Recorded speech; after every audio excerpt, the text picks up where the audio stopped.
My name is Erica, and I'm 39 years old. My husband Mark is 6 years my senior, and we've been married for over 15 years. This year, our daughter started high school, which marks a new chapter in our lives.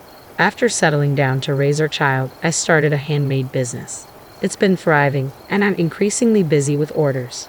While things seem to be going well professionally, my married life has been a different story. Mark and I met at work, where he was my trainer. His maturity and the 6-year age difference initially attracted me. We started dating, and not long after, I discovered I was pregnant.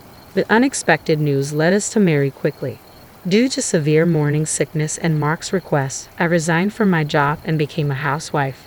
As soon as I left work, I was expected to handle chores at my mother-in-law's house, which was just a 5-minute walk from ours. Despite my struggles with morning sickness, I was pressured to help out, as my mother-in-law insisted it was my duty as a wife.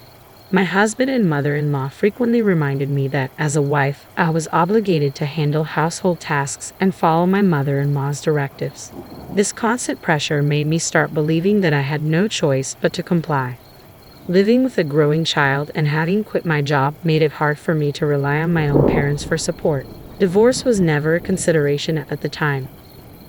Fortunately, Mark was kind to our daughter, Nancy, and I managed to endure the situation. However, things changed when Mark's brother married and had a baby boy. My mother-in-law's attitude shifted, and she became critical of Nancy, often lamenting about the lack of a male heir. Mark, worried about his mother's views, began to distance himself from Nancy, who he had once cherished deeply. Mark's family is not involved in business and lives off their vegetable garden and a large backyard. They had land generations ago but gave it up long ago. I couldn't understand why there was such a fixation on heirs, especially with outdated notions about the eldest son and heir. To protect Nancy from hearing these hurtful words, I tried to limit our visits to Mark's parents. During my pregnancy, they called frequently, but after Nancy was born, I often refused their visits. I wanted to focus on my daughter and distance myself from my in-laws' selfish expectations. When I finally reached the end of my patience, I made a decisive change. As soon as my daughter turned 2, I returned to work, despite my husband and mother-in-law's displeasure. Anticipating their resistance, I kept my decision to myself until I had secured a job and enrolled my daughter in daycare. During this time, a friend suggested I try making handmade goods, and what started as a hobby quickly evolved into a passion. I began creating and selling my work, and it gained momentum after a friend admired a piece and wanted to purchase it. Her praise encouraged me, and soon her friends followed suit, spreading the word about my creations. As demand increased, I decided to sell my items online. The orders kept pouring in, and what began as a side job soon became my full-time career as a professional artist. Despite my success, I continued to distance myself from my in-laws. Visits during holidays like Thanksgiving and Christmas were inevitable, though. As my daughter grew older, my mother-in-law began to impose household chores on her, insisting, "She's a girl. It's expected." It was infuriating, but my daughter's calm demeanor helped me keep my composure. Although these visits were infrequent, they were painful to endure. I felt heartbroken watching my daughter quietly do her chores, feeling pity and sadness as I witnessed her comply with my mother-in-law's demands. Meanwhile, my husband enjoyed his time socializing with relatives and siblings, seemingly unaffected by the discomfort I felt. I felt even more miserable as I walked into the house. "Hi there, you must be hungry. I'll make dinner soon," I greeted my daughter when she came home from school. But she seemed different. Her usual cheerfulness was replaced with a sullen expression. She called out to me, but her eyes were distant and troubled. Concerned, I rushed over. "What's wrong? Did something happen at school?" I asked, but she only shook her head silently. My daughter had always been calm, never shedding a tear since starting middle school. I waited patiently, hoping she would open up. Finally, she spoke, her voice trembling. "Dad? What about him?" I prompted, sensing something was deeply troubling her. Her eyes filled with tears. "He was hugging a woman," she said, a tear escaping down her cheek. More followed, and soon her face was streaked with tears. Over time, my husband and I had grown distant, though we remained united for our daughter's sake. Despite our strained relationship, I had hoped he would stay faithful, and I accepted his lack of involvement in housework and childcare. I never blamed him for that. I was determined to avoid raising our daughter in a single-parent household, so I convinced myself that our situation was tolerable.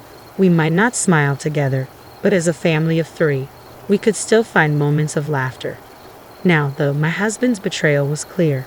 My daughter's tears were a painful reminder of the love and trust that had been eroded, and I felt a deep sadness in seeing her cry about something so heart-wrenching. I felt my eyes burn with anger as I looked at my daughter. "Mom, I'm sorry," she said, her voice barely a whisper. "Why are you apologizing, Nancy?" I asked, though I could see the pain in her eyes. She remained silent, her gaze fixed on the floor. Seeing her distress only deepened my own. I felt like I was failing her as a mother. "I'm sorry, Nancy. I'm just such a weak mother. If I hadn't seen it—" "No, Nancy, you didn't do anything wrong," I reassured her, though my heart was heavy. Her uniform was damp with tears, and her face was trembling as she clenched her fists. My own tears, which I had tried so hard to hold back, began to fall. "I can't forgive him," I said softly, my resolve strengthening. "Honey, can we talk for a minute?" I asked my husband when he came home. "I'm tired," he replied curtly, barely glancing at me. His cold tone would usually have silenced me, but today was different. "I have something important to tell you," I said, struggling to stay calm. He clicked his tongue in annoyance and sat down across from me at the dining table. "What's it about? What have you been up to today?" "Of course, I was working," I answered, though his dismissive attitude only fueled my frustration. Without warning, he slammed his hand on the table, yelling, "What are you asking me?" I took a deep breath and continued, "I saw you hugging a woman." I didn't mention that Nancy had seen it too. My husband's reaction was immediate and harsh. "So what?" he snapped, looking at me with a scowl. "What about it?" "Are you cheating on me?" I asked, my voice trembling. He laughed derisively. "What else could it be?" His mockery left me speechless, my mind reeling from his offensive demeanor. As he noticed my reaction, he looked at me with an expression that mixed disdain and curiosity. "What's wrong with that?" he asked, his tone dripping with contempt. "What do you have to complain about?" "It's an affair," I said, struggling to keep my voice steady. "You don't even care about our relationship." His response was chilling, as if it were all just a matter of fact. "We got married because you were pregnant. We stayed together out of obligation. What more do you want from me?" His words cut deep. "I've been here all this time, supporting you," he continued, his laughter bitter and victorious. When he noticed the divorce papers I had prepared, he grabbed them from me. "Divorce papers? What's this? You thought showing me these would make me listen? Nonsense. If you want it so badly, I'll sign them for you," he said with a sneer. He filled out the papers with exaggerated motions and threw them at me. "How can you even think of divorcing me? I've been taking care of you while you're not even working. You quit your job just because you had a baby. You're nothing." His harsh words echoed in my mind as I looked at the divorce papers on the floor. "You should be grateful I'm not the one asking for the divorce," he continued. "If you don't want it, don't say anything." With that, he took out his phone and began dialing. His sweet, false voice made it clear he was calling his girlfriend. I knew I couldn't confront him about it, so I stayed silent. About a month later, it was time for our annual Christmas visit to my in-laws. My husband was eager to go, bustling around to get ready. "Hey," I said, trying to catch his attention. "I need to talk to you." "Not now. We're running late," he replied dismissively. "You can talk to me at my parents' house." He hurriedly bundled me and our daughter into the car, his excitement palpable. As usual, he was the only one chatting cheerfully, while I felt the weight of our unresolved issues and his lack of respect. "Welcome home," he said as we arrived, but his words felt hollow and meaningless to me. When we arrived, my mother-in-law greeted us with a forced smile and ushered us into the living room. We exchanged pleasantries with the relatives who had arrived before us. "Oh my God, it's so nice to see you after such a long time," my mother-in-law said with exaggerated cheerfulness. Her emphasis on long time hinted at her displeasure over my recent absence. I knew she resented that I hadn't been visiting as often. "As my daughter-in-law, you need to help with the chores," she always said whenever I came over, though she never asked the same of my brother-in-law's wife. But then again, they lived far away and rarely visited. My mother-in-law directed me to the kitchen. I didn't mind helping at first, but when she also urged my daughter, Nancy, to join, I felt a pang of frustration. "No, I began, but my mother-in-law cut me off. "She's a girl, she should be able to do this," she said, her tone dismissive. At that moment, something inside me snapped. I turned to my husband, who was preparing drinks. "Honey, we need to talk." "What is it now?" he responded, irritation evident on his face. This can't wait. It has to be now, I insisted, ignoring his annoyed expression. Erica, let's handle this later, he said, clearly wanting to avoid the confrontation. Let's focus on the party for now. But my mother-in-law interrupted again, concerned about how her relatives would perceive her. You're my daughter-in-law. I have plenty of work for you, she said, trying to divert attention from the issue at hand. After scanning the room and seeing the curious glances of her guests, she muttered, on Christmas Day, I'll make sure she and her daughter handle everything. Taking a deep breath, I stood up, holding my daughter's hand firmly. I'm done with this. I'm getting a divorce. What? What are you talking about?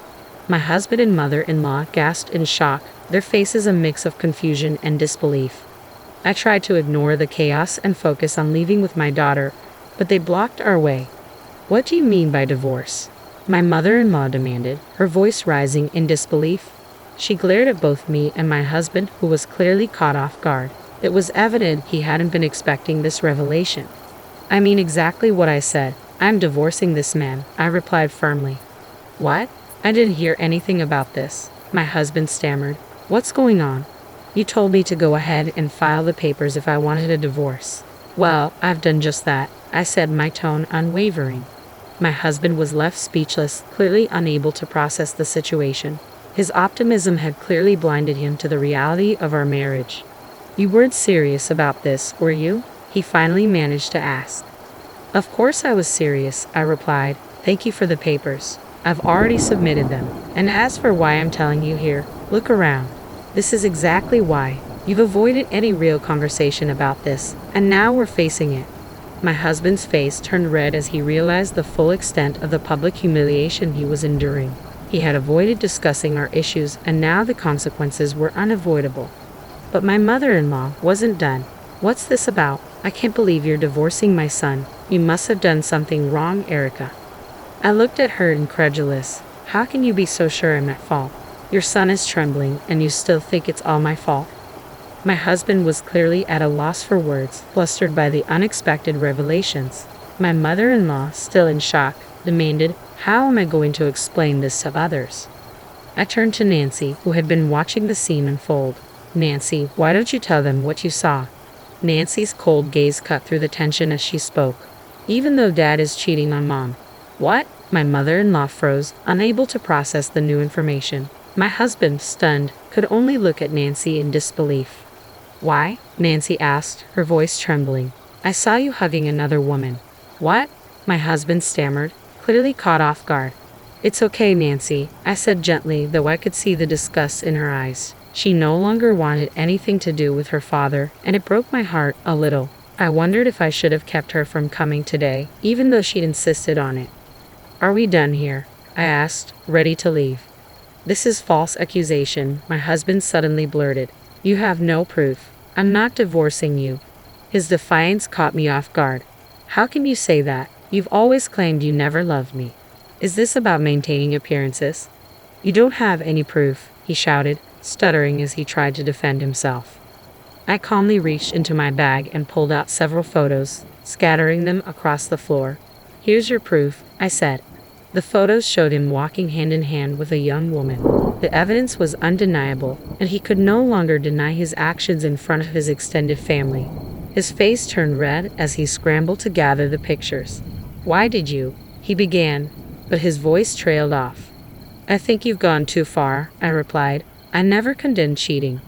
I had hired a private detective to investigate my husband's behavior.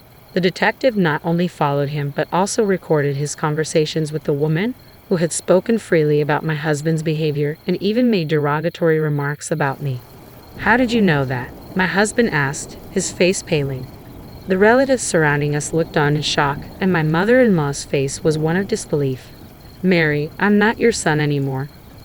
My husband said, even if I was married to your son, I had no obligation to take care of this house. I said firmly, I'm done. From now on, please contact my lawyer. With that, Nancy and I left.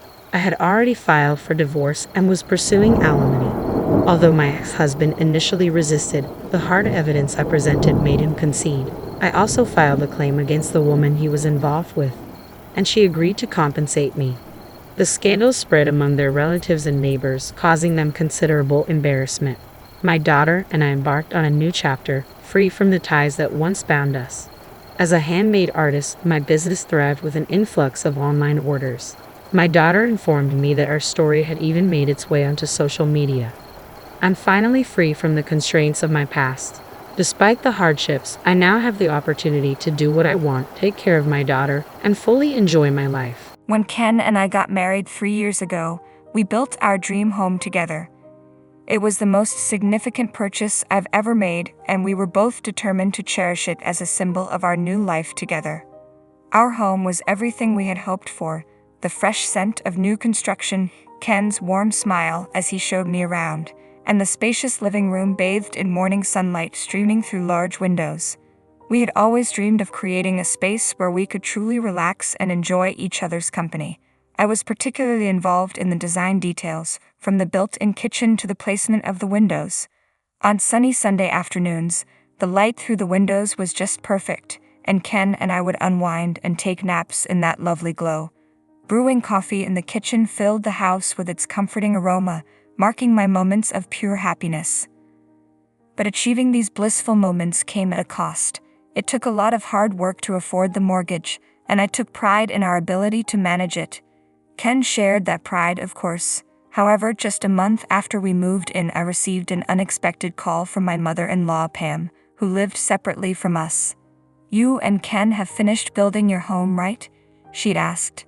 "Now that it's done, I'd like to move in with you. Living alone in this rundown place is taking a toll on my health." Pam is single and relies on welfare, and while we hadn't been very close, my interactions with her had been brief and mostly limited to pre-marriage greetings. This request was challenging. As newlyweds, it was difficult for me to imagine suddenly sharing our new home with Pam. "I understand, Anna. I know how challenging it would be for you to have my mother living with us, so I'll speak to her and let her know that we can't accommodate her request. Thank you for understanding." Fortunately, Ken has always been considerate of my feelings and truly understands me. He firmly turned down Pam's request to move in with us. However, 2 years later, when Ken and I had our first baby, Pam saw another opportunity and brought up the idea once more. "Isn't it tough to manage the baby and housework on your own?" she'd asked. "If I moved in with you, I would definitely help with both. It's a great opportunity for me, so please consider letting me live with you. Taking care of a newborn and managing household chores is indeed demanding, and I would appreciate any help we could get. Plus, since I plan to return to work eventually, having additional support would be beneficial." "What do you think?" I asked Ken. "It might be helpful to have someone assist us." Ken agreed that having extra help could be a good idea, provided that Pam followed through on her promise. When I finally agreed to let Pam move in, I made it clear that her help with the baby and housework was a condition. Pam was thrilled and took her responsibilities seriously. She managed the baby and the chores diligently, offering to handle tasks like laundry and looking after the baby while I was out. "Okay, I'll take care of the laundry and fold the clothes," she said. "Thank you," I replied. "And while you're out for groceries, I'll look after the baby," she continued. "Oh, who's a good boy?" "You are," Pam cooed to the baby. Her support was a relief, and I was grateful for her help. I honestly didn't expect Pam to be so helpful, and I felt a bit guilty for underestimating her. For the first week, she was a great help around the house and with the baby, and I was grateful for her support. But that didn't last long. Soon Pam began slacking off. When Ken was away, she would lounge around and ignore my requests to care for our son. This became a frequent issue, and my trust in Pam started to wane. Her commitment to household chores quickly diminished, and I could no longer rely on her to look after the baby or manage the housework. I decided it was time to address the situation with her. Despite Ken's multiple attempts to talk to her, she dismissed his concerns. "You know I'm doing my best too," I told him, feeling the weight of the situation. "Anna is just being too strict.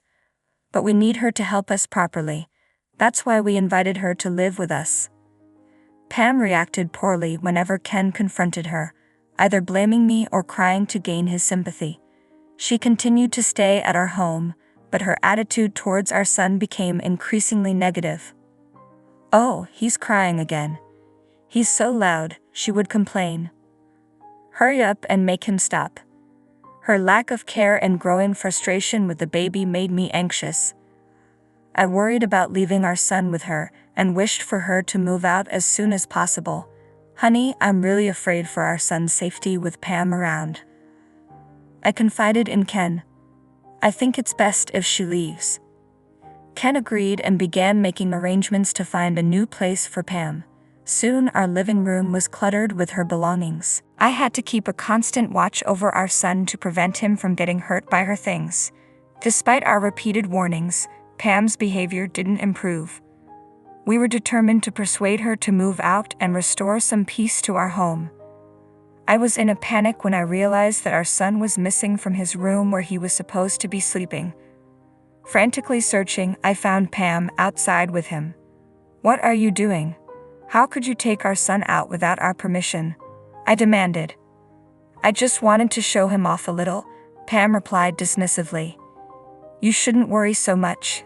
If I took him out like this, people might talk, but it's not a big deal." And stop shouting at me.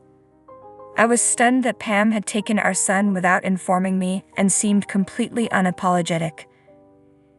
Instead, she became defensive. Ken and I were both furious, and we decided to ask Pam to leave our home immediately. It had been a year since that incident. Our son had turned 1 and was starting to walk.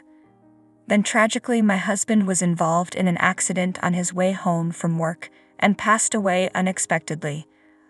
I was devastated and lost for words, grappling with the sudden loss of Ken and the uncertainty of how to care for our young son alone. At Ken's funeral, my grief was overwhelming. Couldn't stop crying. In the midst of this heart attack, Pam approached me. "Hello, long time no see, Anna," she said, her tone strangely casual. "I never imagined we'd see each other again under these circumstances." "Oh, Pam," I said, struggling to keep my emotions in check. I could only imagine the depth of Pam's grief, having lost her own son. The pain of losing Ken was immense, and I knew I needed to be strong for him. "It's just so sudden," managed to say through my tears. "Indeed," Pam replied. "Since the family house now belongs to my son, I assume I'll be getting it right. And could you also leave the furniture?" I was taken aback. It felt incredibly inappropriate for Pam to bring up the house and its contents at a time like this. Couldn't understand why she was focusing on material things when we were both mourning such a profound loss. "What are you talking about?" I asked, bewildered. "The house cost $500,000 to build, and there's still a mortgage to be paid." "Oh, well, you're going to cover that, right?" she responded casually. I couldn't believe Pam was discussing the house and mortgage at Ken's funeral. "I'm not sure I want to talk about this right now," I said, trying to remain composed. "We're here to remember Ken." But Pam insisted it's important we address this now. "No, this is not the right time," I said firmly. "If you continue to behave like this, please leave immediately." I was fed up with Pam's insensitivity. We were at Ken's funeral, and it was unacceptable for her to be so focused on property issues while we were grieving. When I firmly told Pam to leave, she fell silent and walked away. I was left wondering what she was thinking, especially given the recent loss of her own son. After the funeral and cremation, I managed to calm down. I knew I couldn't stay sad forever. I needed to focus on working hard to provide for my son. I put him in daycare and returned to my job, juggling work, house chores, and childcare as best as I could. One day, after picking up my son from daycare, I was shocked to find all my belongings piled up in a dumpster near the entrance of my home. My clothes, desk, and work items were all thrown together in a huge heap. "What is going on here?" I demanded. Upon closer inspection, I noticed that some of my more valuable items, expensive clothes, accessories, the TV, and the large fridge, hadn't been discarded but were still there. As I tried to make sense of the situation, a mover approached me and began discussing a fee. Confused, I asked what this was about. "Oh, great timing," the mover said. "Well, you live here, right? The cost of the move is..." It quickly became clear that Pam had hired the mover. The realization left me stunned and frustrated. What is Pam trying to do? Is she in my house right now? I had to enter, but the front door wouldn't open. Panic set in as I realized Pam might have changed the locks. Had she somehow gotten hold of my house key while I was preoccupied with Ken's funeral? Immediately called Pam. "What is the meaning of this, Pam? How dare you come into my house without permission and throw out my belongings without asking me first? There's nothing wrong with taking my son's things. You're no longer part of the family, so get out." "What are you talking about? Ken is gone, but you have no right to act this way. Get out before I report you for trespassing." Pam abruptly hung up the phone. I was infuriated by her selfishness and knew I had to find a way to reclaim my house. With my son crying and unable to stay outside forever, I decided it was best to go to a hotel or my parents' house for the time being. I asked the movers to store my belongings temporarily and left. A week later, I received a phone call from Pam, who sounded distressed. "Hey, the police are here and it looks like they're trying to make me leave the house. Please do something about it." I couldn't believe she had the audacity to call me for help after evicting me. Pam's selfishness was overwhelming. "I'm sorry, but I'm not your family anymore," I replied. "We've gone through a post-mortem divorce settlement. I can't assist you." Pam's behavior was appalling, and I was determined to sort things out and get my house back. "What do you mean by post-mortem divorce?" Pam asked, puzzled.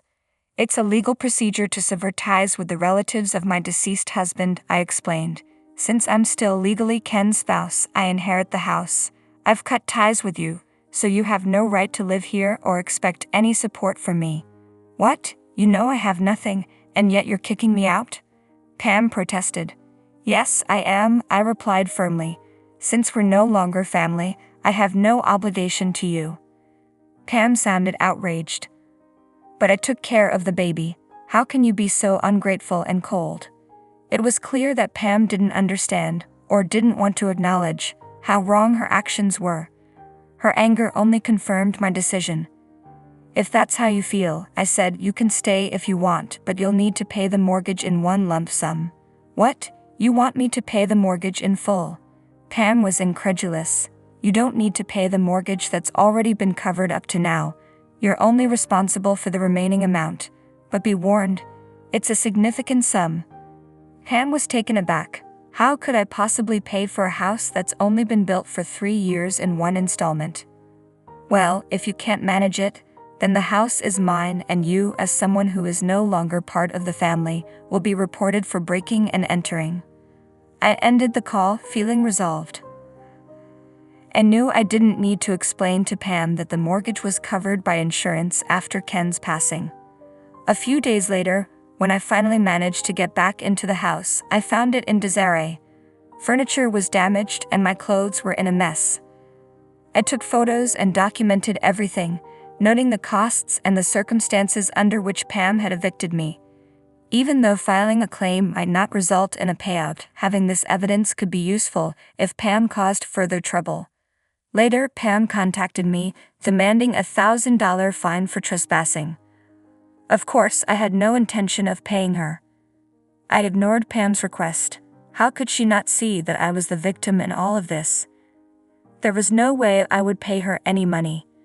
3 years later, Pam's inability to pay her fines led to her being found guilty of malicious actions, resulting in a 3-year prison sentence. Once her sentence was served, Pam reached out to me. "Please, I'm in serious trouble. I have nowhere to go and don't know what to do," she pleaded. She seemed to be using a payphone as her calls were frequently cut off. likely due to lack of funds. It was clear that she was reaching out to anyone she could, desperately seeking help. The apartment my husband had rented for her was long gone, and the family home Ken and I built had been sold, as I had feared Pam might return. I felt a sense of justice in knowing that Pam's situation was a direct consequence of her own actions. Pam, this is what you deserve. I have no obligation to help you, and I want you to stop bothering me. Live your life on your own, I told her firmly before ending the call. With that, I closed the chapter on Pam to determine to focus on raising my son to be strong and independent. I placed my hand on Ken's photo, holding it close with my son by my side. Thank you for watching until the end. Please subscribe to our channel, and we hope to see you in our next video. I bought a car worth 100 grand with some old man's money just after my husband's funeral. Ashley and I were mentally and physically exhausted, yet Julia said this with glee. David was happily looking at the contract Julia had brought. Whose money are you talking about? What on earth is going on? I couldn't help but raise my voice in frustration. Despite the fact that Ashley and I were mourning the loss of my husband, our eldest son and his wife seemed not only unbothered but even pleased. The insurance money will be deposited, right? Plus, there should be an inheritance. Out of Julia's bag came, unbelievably, my husband's bank book. Seeing that, I burst into laughter. What's so funny? You're planning to use that to buy. I feel sorry for you because that bank book. My words, spoken between gasps of laughter, turned the faces of our eldest son and his wife pale. My name is Amanda Simpson. I was married to Chris and blessed with 2 children. Our eldest daughter Ashley, our eldest son David. Chris's family has been a line of doctors for generations. Both my father-in-law and mother-in-law have medical licenses. Chris had also been working hard since childhood to become a doctor. Drawn to Chris's hardworking and admirable character, which I got to know through a friend's introduction, we became a couple. Seeing Chris's dedication, our daughter Ashley also decided to pursue a career in medicine. Although Ashley wasn't necessarily academically gifted, she was diligent every day. As her mother, I was there to witness her efforts up close. I didn't force her to become a doctor. However, Chris was really pleased when she decided to become one by her own will. Mom, I got an A rating for the medical university. When she got an A rating from her dream university in high school, I couldn't help but shed tears at her success. No, it's not an acceptance yet. I still have to work hard without letting my guard down. I was genuinely happy to see her grow up to be such a kind and resilient person. But David, our eldest son, was quite the opposite. Born prematurely, David had always been frail, and I admit I might have been overprotective of him. But as David grew up, he got stronger and eventually caught up with his peers in physique. Without attending any cram school, he consistently scored perfect marks in elementary school tests. He grew up wonderfully, which was reassuring.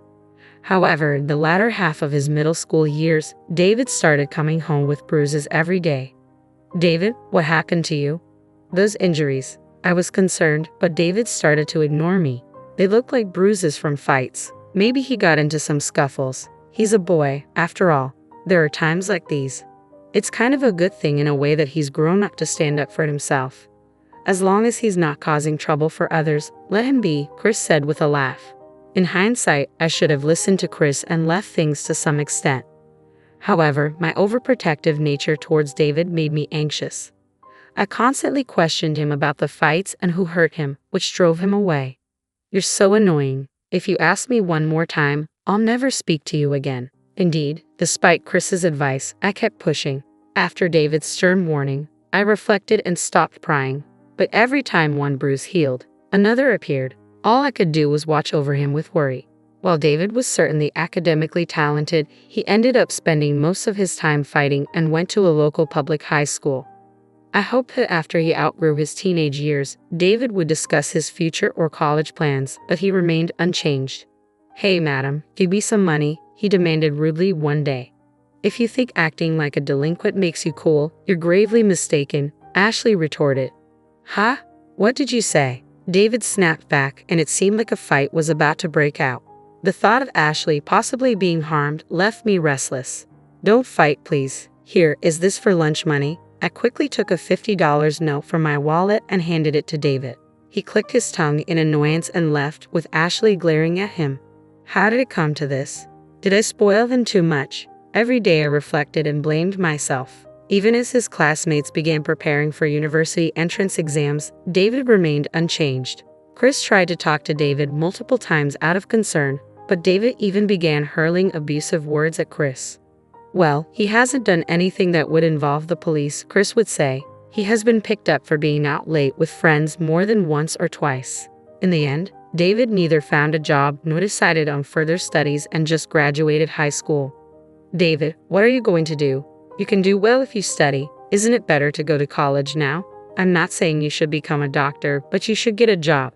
David wouldn't even meet my eyes when I said this. However, a year later, David, who had been jobless and staying at home, approached me. Hey, he said. I thought he might be asking for money again. But when I turned to look at him, David continued, I'm having the kid. I'm getting married. I was left speechless from the shock. David continued, but I'll start working. Can my wife and I live here? Wait, I still don't fully understand the situation. Let's discuss this with your father first. That night, Chris, David, and I had a conversation. We, as parents, came to terms with David's decision to work and his determination to welcome a child and wife. We decided to accept this new family. On the day we were to meet her, Chris, Ashley, and I waited at home. David had gone to fetch her. He's late, isn't he? I remarked. Even after the promised time of 1 o'clock, the two hadn't shown up. We worried that they might have had an accident. We tried reaching out but couldn't get in touch. Contrary to our anxiety, the two casually appeared just before 3. We're back. Wow, this place is massive. It's like a mansion. Oh, nice to meet you. I'm Julia, she said. I was taken aback by the woman David had brought home. Despite claiming to be pregnant, she wore high heels, a short skirt that seemed chilly, and had long, shimmering, pointed nails. In her hand was a plastic bag from a baby goods store, and she greeted us with surprising words. Nice to meet you. I'm David's mother. Really, you're prettier than what David described. Nice to meet you, Amanda. Her behavior lacked any semblance of manners, and I was simply stunned. Where's my room? She asked. Oh, we haven't decided yet, I replied. Okay, I'll just leave the baby stuff in the living room then. With that, Julia entered the house and headed to the living room. She then greeted Chris and Ashley with the same casual tone. The checkout line was so long. Sorry for being late. You all waited, right? Returning to the living room, Julia addressed me, Chris, Ashley, and I could only exchange glances without saying a word. Are you all nervous? Just relax, okay? Chill out. We were simply astounded by her words. We thought today was just a greeting, but Julia came in, placed a ton of luggage in the living room, and acted like she owned the place. Afterward, I greeted Julia again. She was 22 years old and apparently worked part-time at a bar. As a child, her parents divorced and she was raised by her father. However, he later disappeared, and she seems to have grown up in a children's home. I understood it must have been tough without any family, but there are kids who turn out well despite that. I don't think one's circumstances can be an excuse for rudeness. Then Ashley talked to Julia as she discussed her past. How many weeks pregnant are you now? I noticed earlier that you're wearing high heels. Your belly doesn't seem to be showing yet, but it's dangerous. I felt relieved after Ashley kindly said that. Then on Julia's behalf, David spoke up. Right, I thought the same, but Julia apparently only has heeled shoes. Buy her some, madam. Suddenly, the conversation shifted to me, and I was taken aback. Oh, don't be so surprised. You probably don't know my taste, right? If you give me money, I'll choose for myself. I was at a loss for words at Julia's lack of hesitation. Ashley shouted at the two of them. Why should Mom buy it? Why don't you, David? But the baby inside me is her grandchild, isn't it? Julia retorted. So what? It's your child? Ashley shot back. Scary. Is this what a sister-in-law is like? Hilarious, Julia said, mocking her. Ashley was furious at that remark, while Chris just kept silent, his mouth shut tight. What kind of attitude is this? She seems to be looking down on us even though we just met. However, we have to live together from now on. It wouldn't be wise to fight now. Over time, I believe her maternal instincts will grow and she'll change. When that time comes, she should naturally stop wearing heels and remove her nails. That's all I can hope for. Ashley, being a doctor, was particularly concerned about Julia's lack of parental awareness and said sharply, "Anyway, make sure you earn and buy your shoes before your belly gets large. Also, remove your nails. If you can't get a pulse oximeter on, they'll forcibly remove them." With that, she stormed out of the living room and locked herself in her room. Julia seemed to be mocking Ashley, but then laughed when David said, "Don't worry about her. She's just jealous because I got married before her." Then our life together began. Julia went to work but didn't help around the house. She just slept all day on her days off, using her pregnancy as an excuse. David, as he declared, started working but kept quitting after arguments and then looked for other part-time jobs. The constant job changes were quite headache-inducing, but Chris said nothing about David and Julia. It seemed he had given up on them. Then something unexpected happened. With the baby items ready and the birth of our grandchild just a month away, Chris collapsed at the hospital where he worked. Despite immediate treatment, he couldn't be saved. Even with all the challenges, I had hoped for an increase in family members. I never imagined parting with Chris before that. I was so devastated that I couldn't believe it myself, and Ashley supported me. Inspired by Ashley, I tried to act strong and managed to hold the funeral. On the morning of the funeral, I told Julia, "It's fine if you stay at home, Julia. Your belly is large and it must be hard for you." "Really? Okay, I'll stay home," she replied. In our region, it's customary not to let pregnant women attend funerals. Even without that tradition, she was about to give birth, so I said that out of concern. Julia gladly accepted my offer. It was my suggestion, and I was okay with it, but I headed to the funeral feeling a bit uneasy. David, who arrived late, seemed worried about Julia and was texting her. I did warn him once, but since the baby could come at any time, I decided to let it slide, except during the funeral. After the funeral, when I got home, I was exhausted both mentally and physically. In the living room, Ashley and I were discussing dinner in a daze. Julia came down from the second floor and handed some documents to David. "Tired, huh? Did your old man make it to heaven?" she said, laughing. David laughed as well. "Might be hell," he replied. "You guys just came back from the funeral. What are you even saying?" Ashley was furious, but I didn't have the energy to get angry anymore. "Come on, Ashley, just go with it," Julia said, pointing at the documents she had given to David. Ashley and I naturally looked at those papers. "What's that? What do you mean, go with it?" The heat of the moment left us bewildered and concerned. "I used Chris's money to buy a car worth 100 grand, Julia declared, holding up some documents. Ashley and I stared in disbelief while David looked on happily. "Whose money? What on earth are you talking about?" I raised my voice out of frustration. Chris had passed away, and while Ashley and I were grieving, the couple seemed pleased instead of saddened. "We get the insurance money, right? And there should be an inheritance," Julia said, pulling out a bank book from her bag. "Dad's bank book? Julia, did you steal it when we were out?" "That's a rude thing to say. We live together, so it's not stealing. Plus, I learned where the bank book was from David, right, David?" Julia responded defiantly. It seemed David was an accomplice. What a pitiable eldest son he was. I hadn't anticipated this at all. I looked dejectedly at the bank book in Julia's hand. Chris's name was clearly written on it, but upon a closer look, I noticed something odd. When I realized the cause of the inconsistency, I couldn't help but burst into laughter. Once I started laughing, I couldn't stop. It had been a long time since I laughed so hard. Julia frowned at my uncontrollable laughter. "What's so funny? Have you lost your mind, madam?" David hurled insults at me, but I wasn't even mad anymore.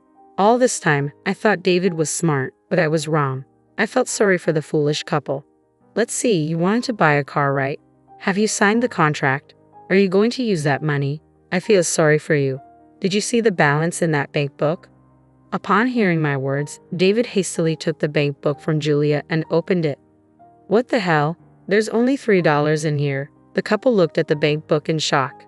Yes, that bank book was set for closure, and the balance had already been withdrawn. "This is a joke. There's supposed to be an inheritance. Where is it? And the insurance money should be deposited too." David was furious, and Julia echoed him. "Yes, there's an inheritance and insurance money. Both of my parents-in-law passed away early, and Chris had a lot of inherited and accumulated assets.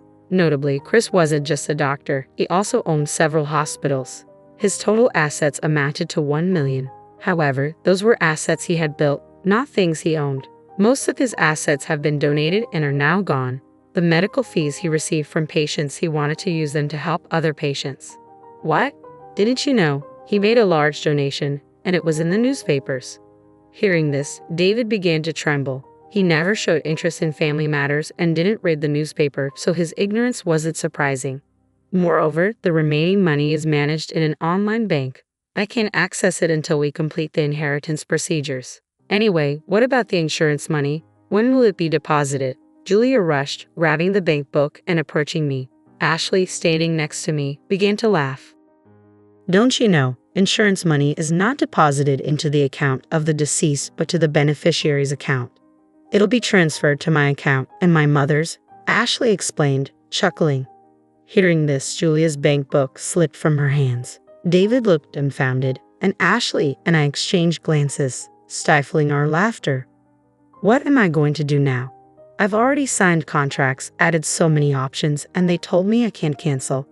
Mom, please, just this once, lend me some money. David knelt beside the distraught Julia.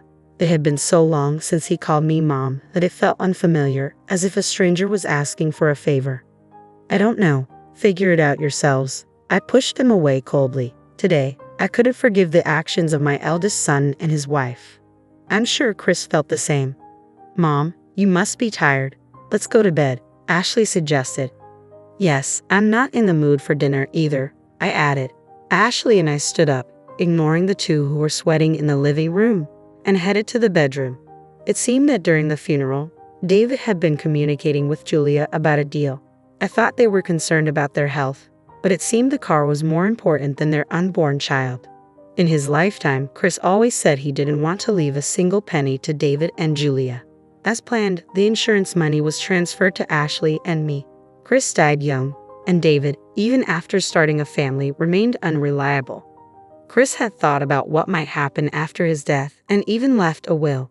According to the will, the real estate, most of the remaining cash, and the hospital were left to me. Ashley was nominated as the successor to this hospital and bequeathed his personal investments. David was given a large piece of land in the countryside. As we opened the will and heard its contents, Julia said, "So, can't we sell the land and buy a car?" Listen to the end. I interrupted Julia and continued reading. With that land and some of the cash, take $100,000 for building a house and leave this home. What does that mean? Julia asked in confusion. We were at the probate court.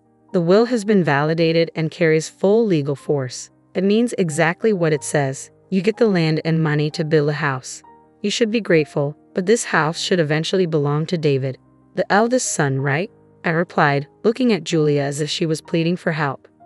I responded with a smirk. It's what I received. I decide who to give it to. You damn old woman, better start packing your bags when you get home, huh? Julia retorted. By the way, the land that Chris designated for David was about 30 miles away in the mountains. It was indeed vast but mostly untouched woodland. No matter how large the land is, if the construction cost is $100,000, the house built on it would probably be small. I bet David and Julia, who likely had nothing, would have made a fuss about the inheritance.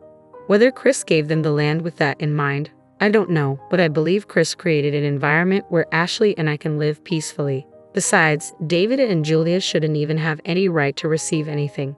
They should be grateful for whatever they can get. A few days later, a grandchild was born. Julia's water broke in the middle of the night, and she was immediately taken to the hospital after making a call. However, due to her dropping blood pressure and the hospital being understaffed at night, Julia had to have an emergency C-section. Ashley had repeatedly told her to remove her nail extensions, but she didn't listen. Apparently, the nurse possibly removed them. No, I just got these done 3 days ago. Don't take them off, Julia. Don't move, the amniotic fluid is gushing out. They apparently had a standoff in the middle of the night. From what I heard from Ashley, this confrontation was more challenging than the surgery. I've never had fancy nails like young people do, but it seems like it was painful. It's undoubtedly a case of getting what she deserved, I thought to myself. Julia, who had been saved along with her child, could no longer stand up to Ashley and quickly became docile.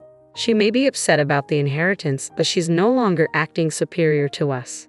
I hope she's grateful that we let her rest for the first month after childbirth, Mom. Ashley said regretfully. Can we stay here? We don't need the land or the money. No, even if you stayed here, you both only earn as much as part-time jobs and don't contribute to household expenses. I replied firmly. David's plea was met with a firm denial from both Ashley and me. Reluctantly, David went to cancel the car purchase, but he was charged a penalty fee of $10,000, which he had to pay from the $100,000 set aside for construction. Whether they were reluctant to move to the countryside or not, they considered selling the land and renting an apartment. However, the rent was too high for David and Julia's salaries, and there were no buyers for the vast woodland. They realized they had no choice but to build a house on it, as stated in the will. Desperately, they started looking for a contractor who could build a house for $90,000, but it wasn't going well.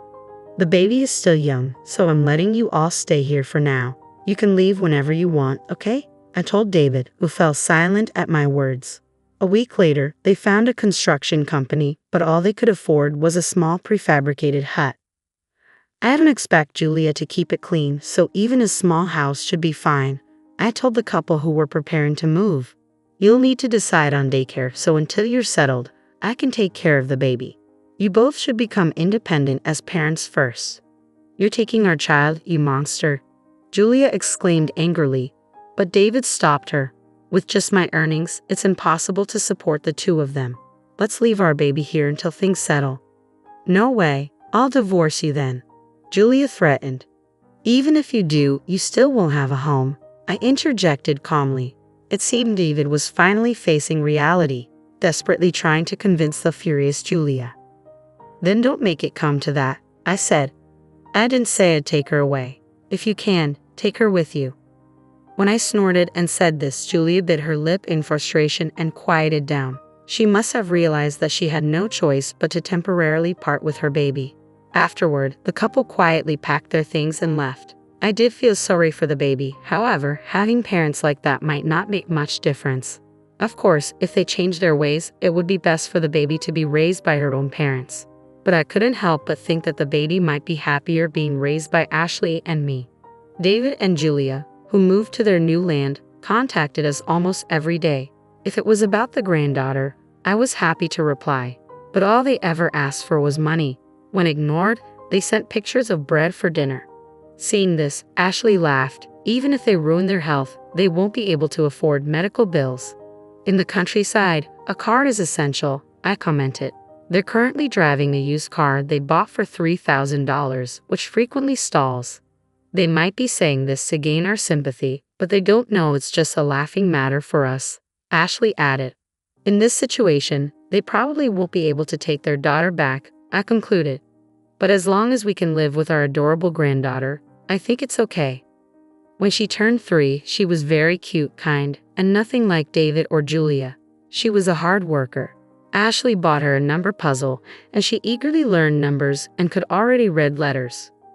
David and Julia are still living day by day, Ashley observed. Occasionally, when they receive pictures of their daughter, they exclaim, "Super cute," as if looking at a stuffed toy. It still seems impossible for the two of them to become parents, I mused. When the granddaughter grows up, I hope she can learn from her parents' mistakes and grow up straight. That's what I think. My name is Elizabeth Thompson, and I'm 27 years old. I've been married to James for 5 years, and together we have a 4-year-old son named Jack. Initially, I worked full-time after our marriage, but now I transitioned to a part-time role at the same workplace where James is employed. James and I began dating due to his persistent pursuit, which eventually led to our marriage. However, things changed after we tied the knot. James, once kind, became domineering, adopting a mentality of complacency once he had caught me. His younger sister, Jennifer, who is about to turn 20, became a frequent presence in our lives. Despite our age difference, James indulged her every whim, making me feel like a mere housemate catering to her demands. Jennifer's visits were often untimely and unannounced, and she never brought anything with her. Upon arrival, she would ignore me, as if it were a normal occurrence. James, on the other hand, welcomed her warmly, offering her our meals, even if they were meant for just the 3 of us. Whenever I raised concerns about the limited food, James would insist that I share my portion with Jennifer, blaming me for not anticipating her arrival. Although Jennifer would offer insincere apologies when prompted by James, it was evident that she enjoyed his unwavering support and care more than any genuine remorse. I found myself constantly sidelined, even during meals, as Jennifer would exclude both Jack and me from the table, insisting on private conversations with James. This exclusion extended to everyday tasks, as James and Jennifer seemed content to let me handle everything alone. I'd often felt like an invisible presence in my own home, relegated to the role of a housemaid while they enjoyed each other's company. One evening, as I was preparing to bathe Jack, James demanded that I fetch a specific dessert from a downtown bakery, despite the late hour. When I hesitated, citing Jack's bedtime routine, Jennifer joined in, pressuring me to comply with James's wishes. Fearing further confrontation, I reluctantly agreed, leaving Jack behind as I rushed to fulfill their request. As I stepped out of the house, I overheard James threatening me with divorce if I dared to defy him again, loud enough for Jack to hear. Despite his tender age, Jack's concerned expression mirrored my own fears and frustrations. I fought back tears as I turned to Jack, asking him, "What kind of cake do you want, Jack?" His eyes, cloudy with disappointment, lit up as he replied, "Mommy, I want a cake with lots of apples." We chatted animatedly about cake flavors on our way to the bakery, momentarily distracting me from the hurtful words. Arriving just before closing time, we found the selection limited. Nonetheless, I purchased 2 slices of strawberry sponge cake and 1 slice of the fruit-covered cake Jack desired. Eager to fulfill his wish, back home, I set the cakes on plates and served James and Jennifer before attending to Jack. To my dismay, Jennifer commented, "That cake looks more delicious," eyeing Jack's choice.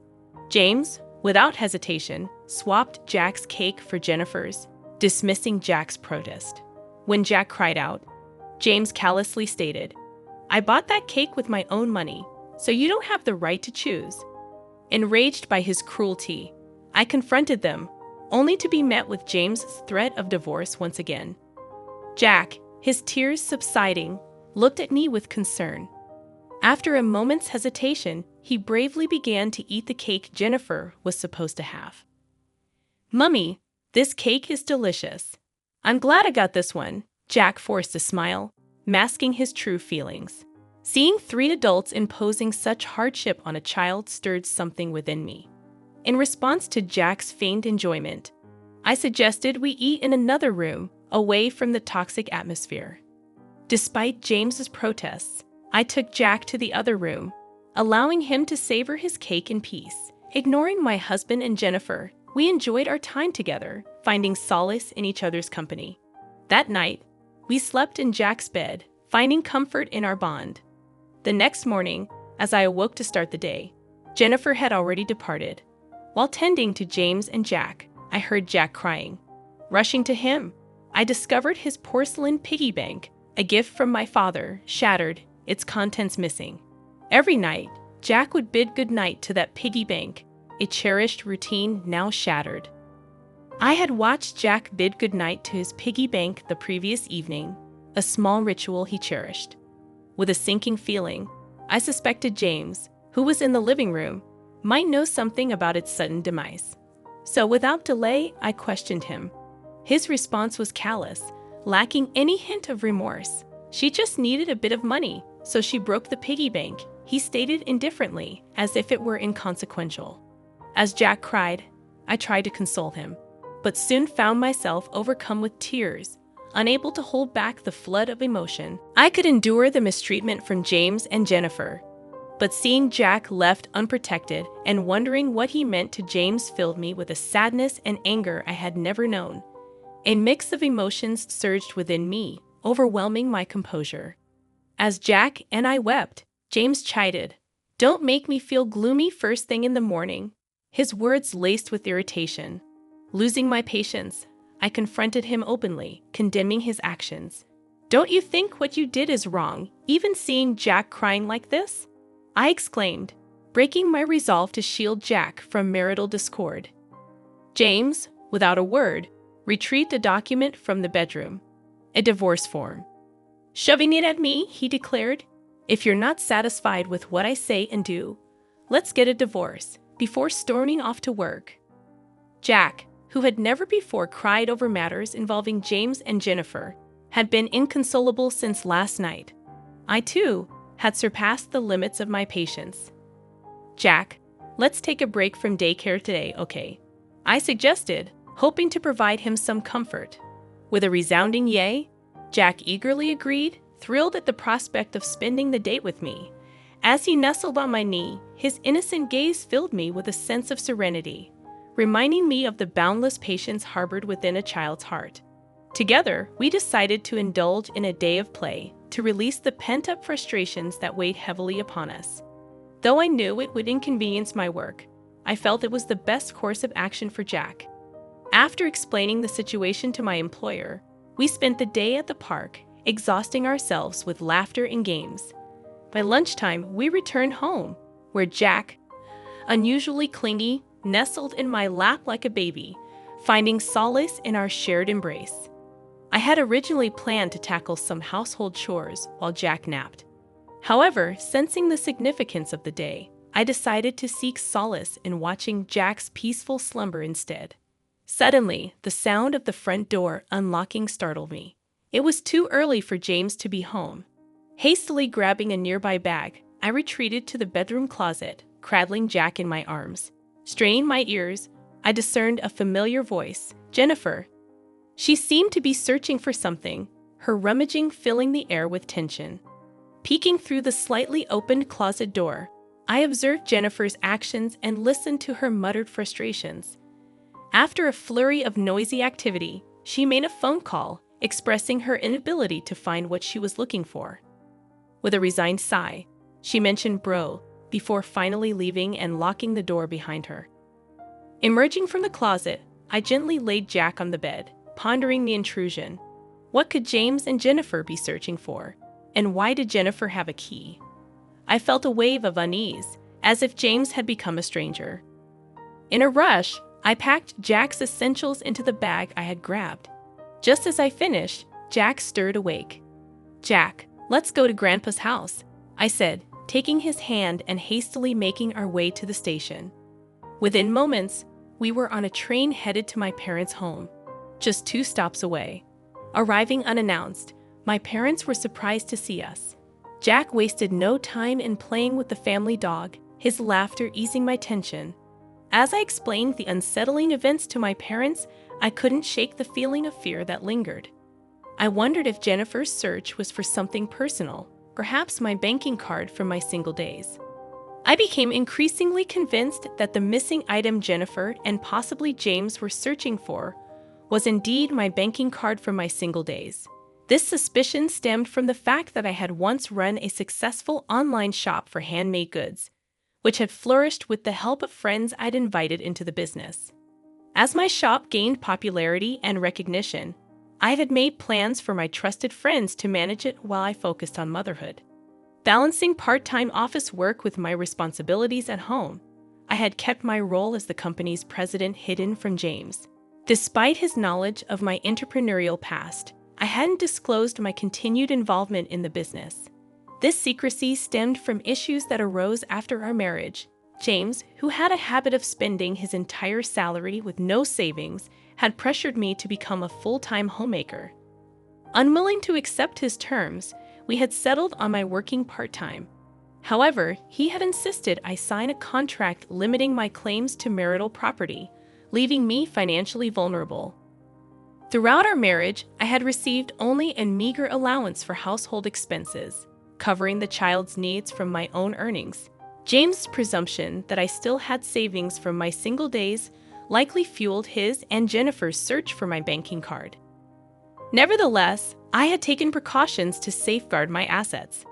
I had a separate savings account for our child, to which I regularly contributed. The banking card they sought would yield nothing, as I had stored it in the family safe at my parents' home, following my father's advice.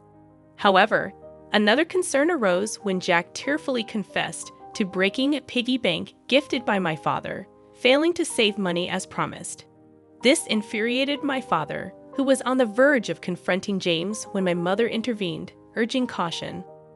With no concrete evidence, acting rashly could worsen the situation, especially given James's casual mentions of divorce. This insight prompted me to reassess the situation, considering the implications of my husband's actions and Jennifer's unexpected intrusion. Fearing that James might exploit any perceived wrongdoing on our part to his advantage in the divorce, I made the decision to record their conversation, hoping to uncover their true intentions.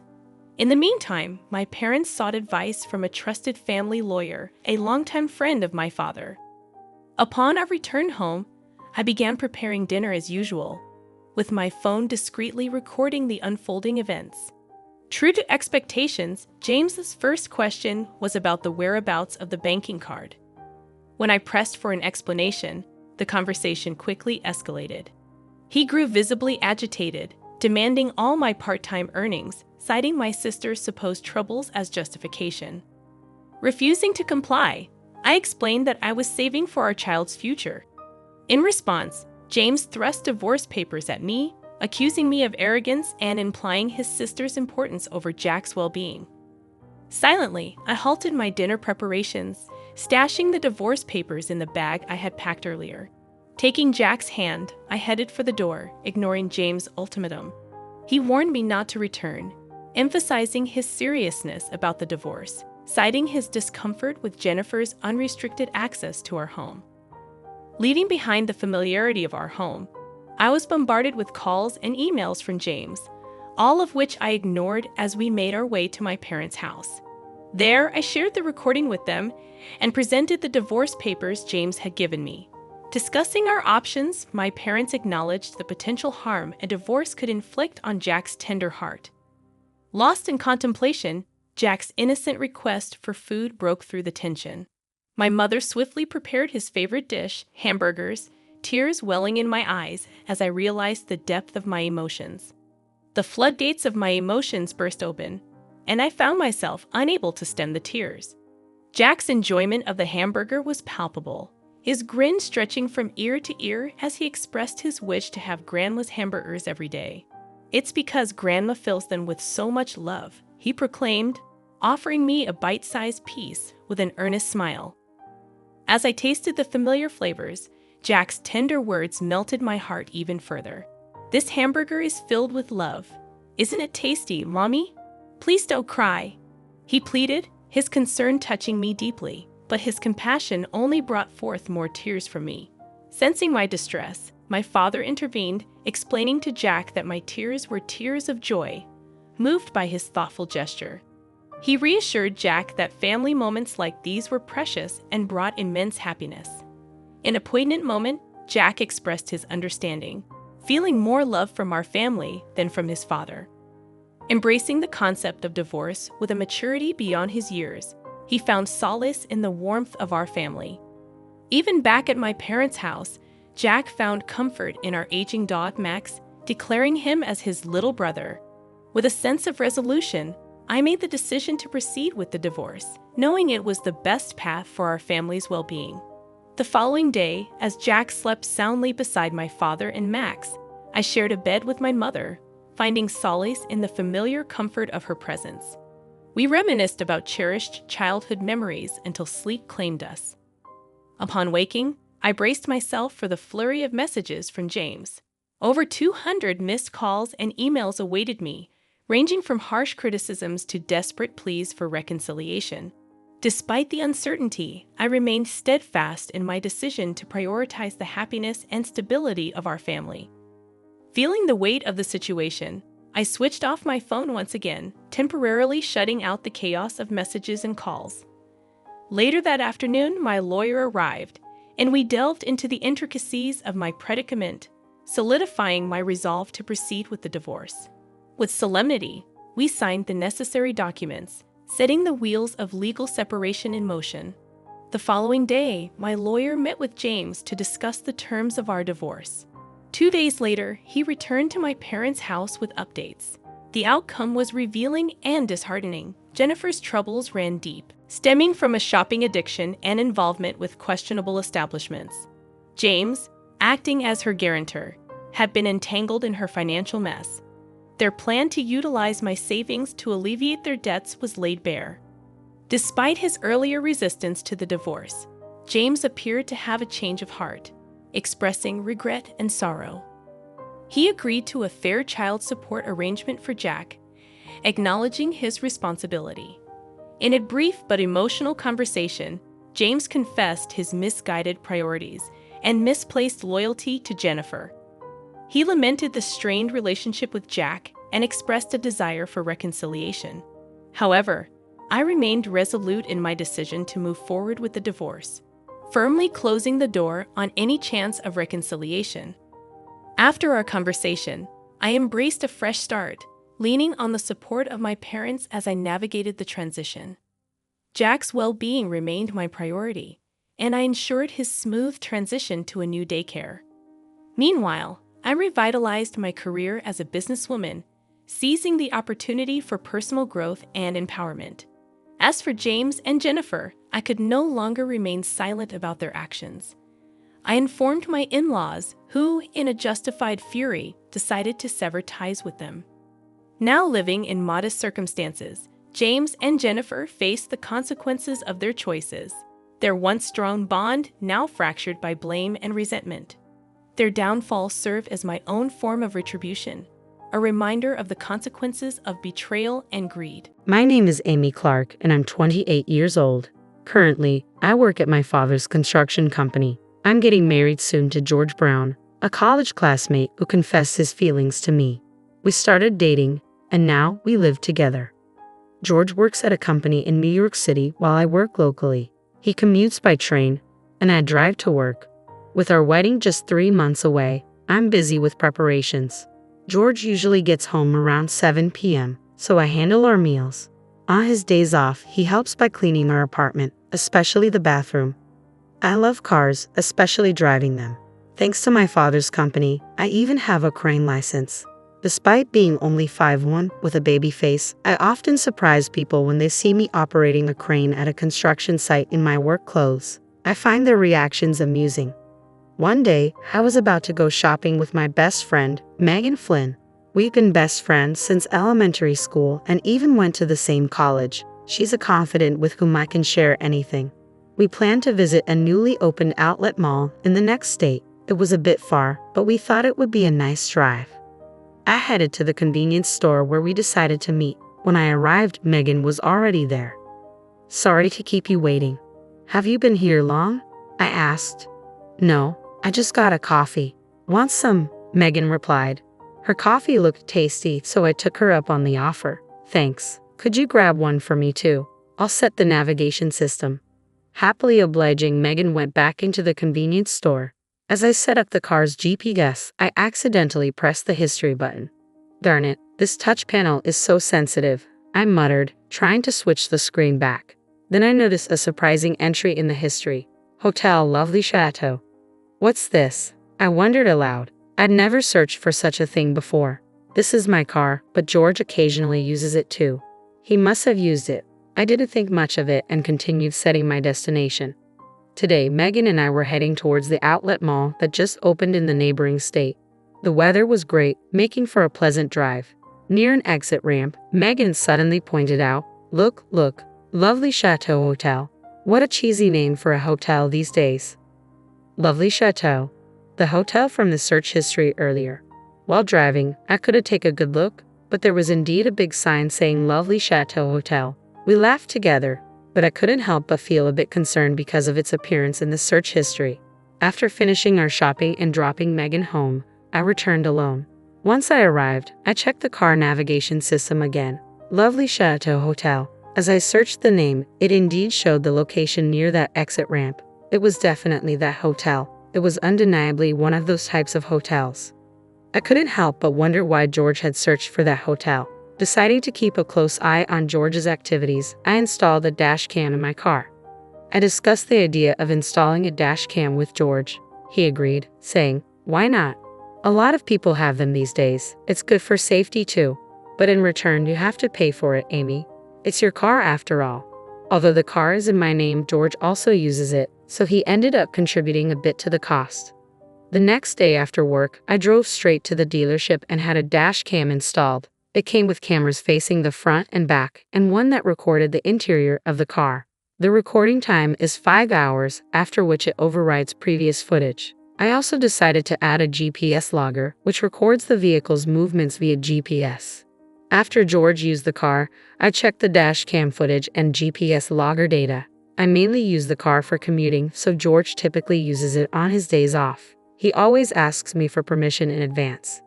One weekend, George approached me. "Can I use the car this Saturday?" "Sure, but where are you going?" I asked. "I'm planning to go to the shopping mall you went to last week. A friend wants to check it out," he replied. "Who's this friend?" "Just a colleague from work. He lives pretty close by." "Is this friend a woman?" "No way. He's a buff guy, even bulkier than me."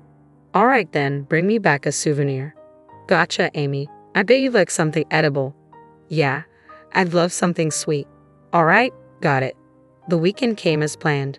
George left on Saturday and returned in the evening. I had been waiting for him to come back and use the excuse of having left something in the car to retrieve the memory card and the GPS logger. After George went to bed, I checked the data from the GPS logger and the memory card. The GPS logger showed he did go to the shopping mall, but it also revealed that he had taken a detour on the way back, exiting at an interchange. Upon enlarging the location, I saw it was the lovely Chateau Hotel. This seemed completely suspicious. Our wedding is next month, and now this. My fingers trembled as I operated the device. This was already a huge shock, but I composed myself and checked the memory card. I inserted it into the computer and played back the recorded content. Suddenly, a strange woman appeared on the screen, sitting in the passenger seat. She was quite flashy with long hair and seemed pretty. She appeared to be older than me, but her occasional smile was somewhat childish. Unable to think straight, I just stared at the screen, completely shocked. The conversation was also recorded. "Really, you're such a bad boy. You're getting married next month and you're still doing things like this," she laughed. "It's all good. The reason I'm marrying her is because her dad's the boss. He's a construction contractor, but he's loaded." George's voice resonated from the playback. "Oh, but once you're married, doesn't that mean we're over?" "No way. You're the real deal for me. I plan on divorcing her after a year or so. Of course, I'll make it look like she's the bad one, and I'll grab a hefty alimony and her parents' wealth. After that, I'll be with you." "A whole year?" Grace sounded disappointed.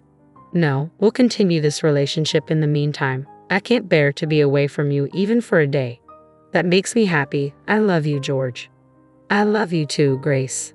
I stopped the playback. I couldn't watch any further.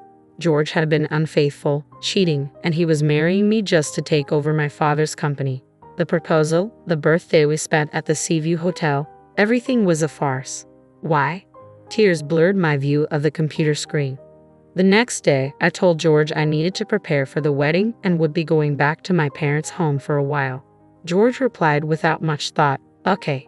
Perhaps he was even pleased that I would be gone. I told my parents, "I feel a bit nervous and I want to stay with you guys for a bit. Please let me cool off." They seemed to think I was having pre-wedding jitters and welcomed me back happily. After a couple of days, I received a message from my best friend, Megan. I felt I could tell Megan the truth. I told Megan everything. She said, "Okay, I'll come over tonight. Let's drink until dawn." Despite her cute face, Megan had some boyish qualities, which I loved about her. I told my parents it was a last-minute bachelorette party. Soon enough, Megan showed up with bags full of drinks and snacks. "Mom, I'm borrowing Amy for the night. It might get a bit loud, so please bear with us," Megan joked as soon as she arrived. "Oh dear, I see you're all chatterboxes, but don't drink too much, okay? I made some stew, so take it and eat it," my mom said, thoughtfully preparing some snacks as well. "Wow, thank you. The wonderful smell earlier was the stew, wasn't it? I'll gratefully accept this."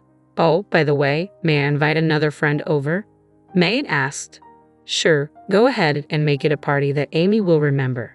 "Thank you so much." With that, she called over another friend, Jane. Jane was a high school classmate and, interestingly, a wedding planner at the venue we had booked. She would be overseeing our wedding. She went to the same high school as Megan, and they had met several times, so they were good friends now. The party started with the three of us. I showed the two of them the dash cam footage. Then Megan said, Oh, I know this person. She's Grace, a junior from our college club. Amy, you wouldn't know her because you weren't in the club, but both George and I were in the club with her. I was astounded by this revelation. Wait, George's junior?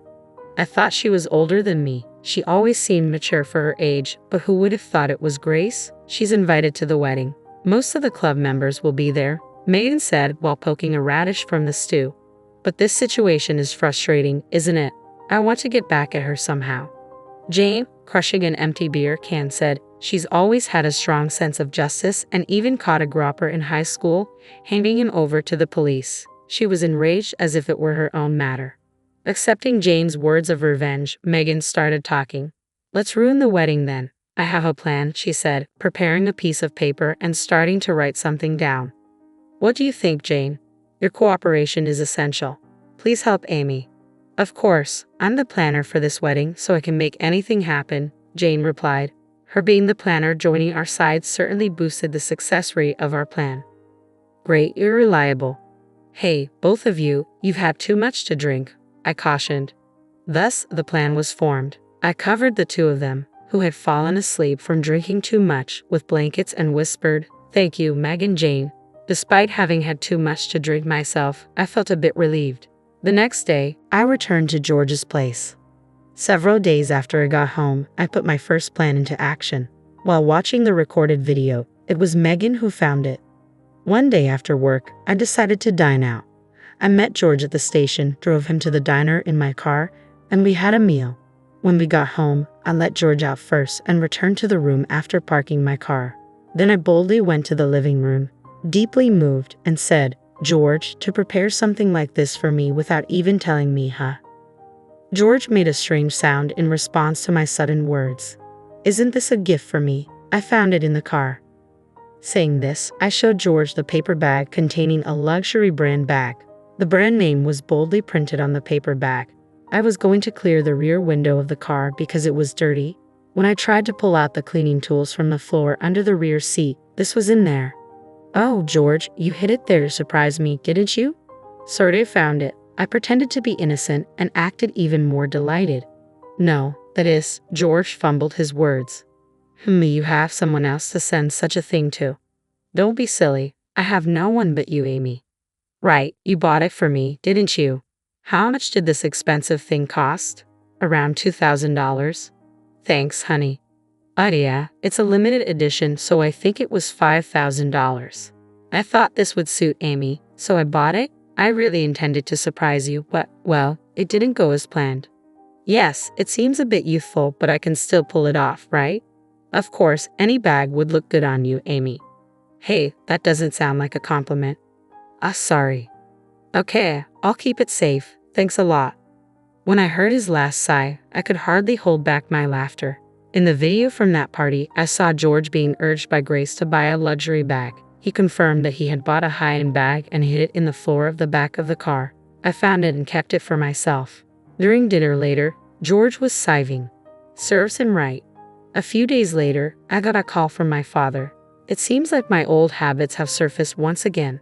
Believe it or not, I bought a new car. I've always had a thing for cars, and I've driven quite a few over the years. Apparently, on my way home from work, I pulled over at a used car dealership and spotted a gem of a car I used to admire. On a whim, I bought it right then and there. "Dad, didn't Mom get mad at you?" "Yeah, she did, but that's no biggie. Listen to this. It's a discontinued Type R, a car I've always wanted. I thought if I let this one slip, I might never get my hands on it, so I bought it on the spot. I can hardly wait to get it delivered." "Really, Dad? You never think about the consequences. What are you going to do with your current car?"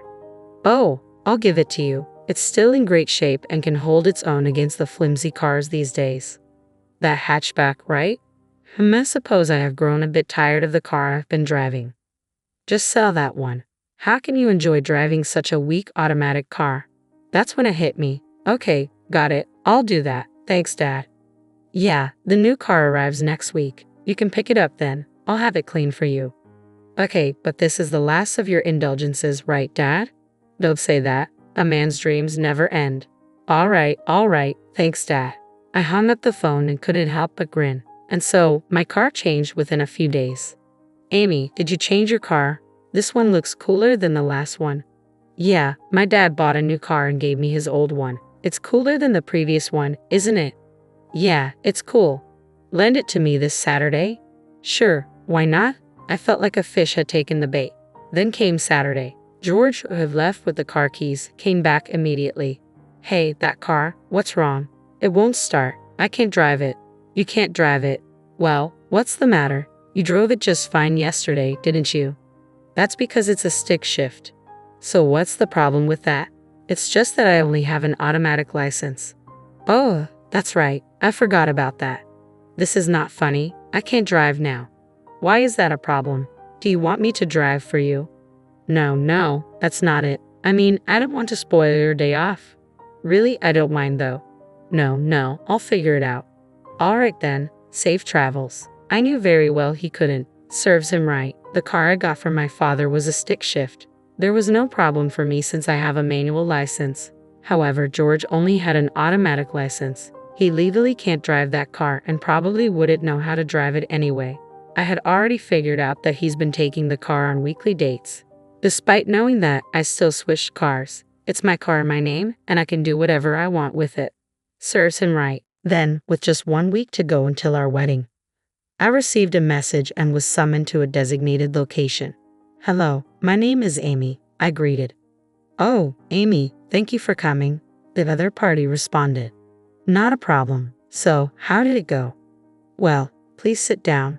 We'll discuss everything shortly.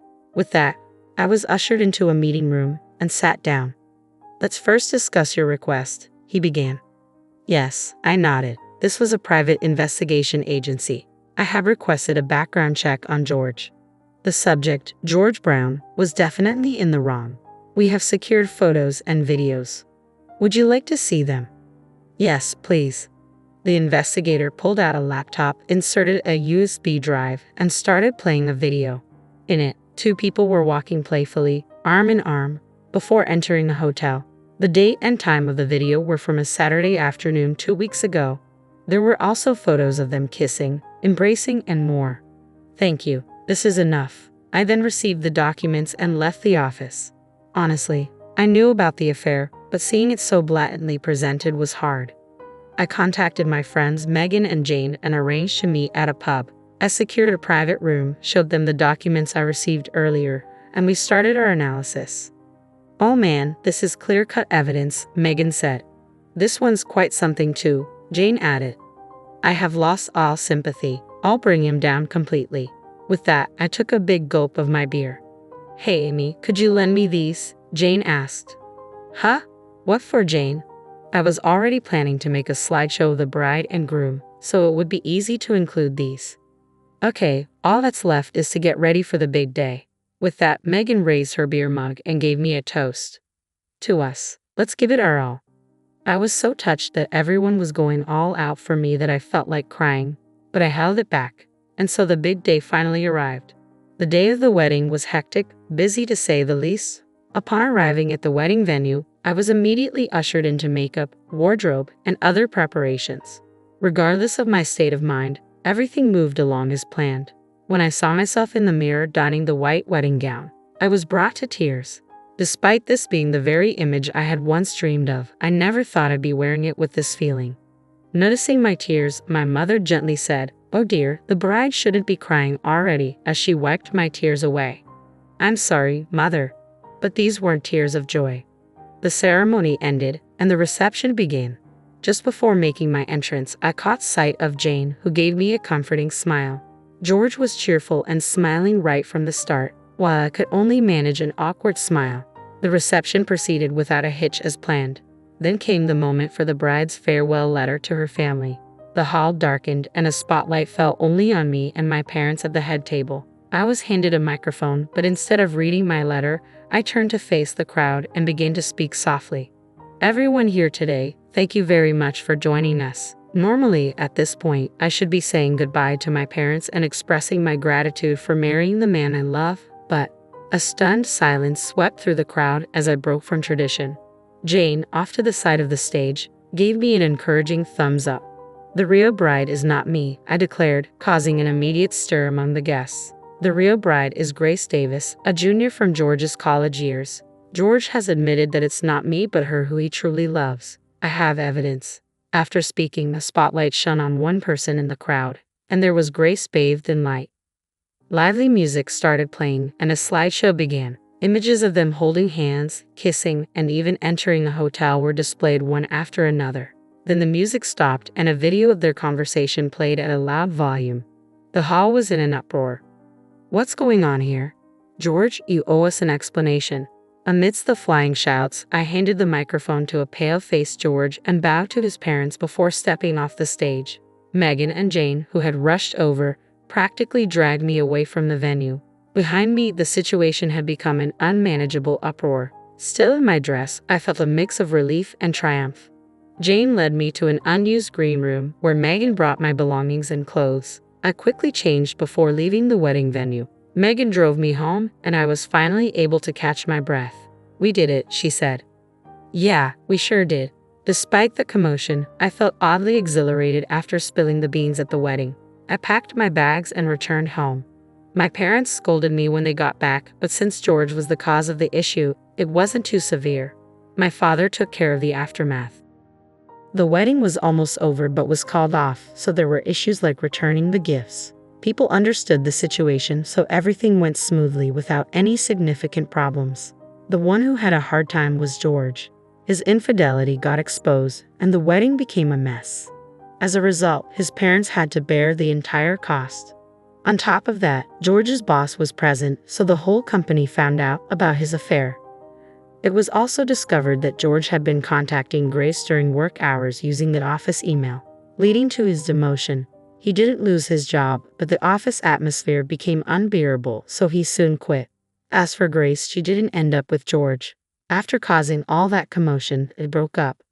Since the engagement had been broken off after we had exchanged betrothal gifts, I asked George for compensation and other costs. George had used most of his savings on wedding preparations, so his parents had to step in and pay. Lacking any particular skills, George had trouble finding a new full-time job and ended up working part-time to pay back his debts. I also demanded compensation from Grace. With her bad reputation and being disowned by her parents, she had to pay the compensation herself. Without any savings, she borrowed money from shady loan sharks and now works in the nightlife industry to make those payments. It wasn't enough compared to the emotional pain I suffered, but well, it served them right. Thanks to my father's compassion, I was put on leave, and with my newfound free time, I decided to take a trip to Alaska. For some reason, people tend to head north in times like these. Jane had also resigned from the wedding venue, taking responsibility for her part in the commotion.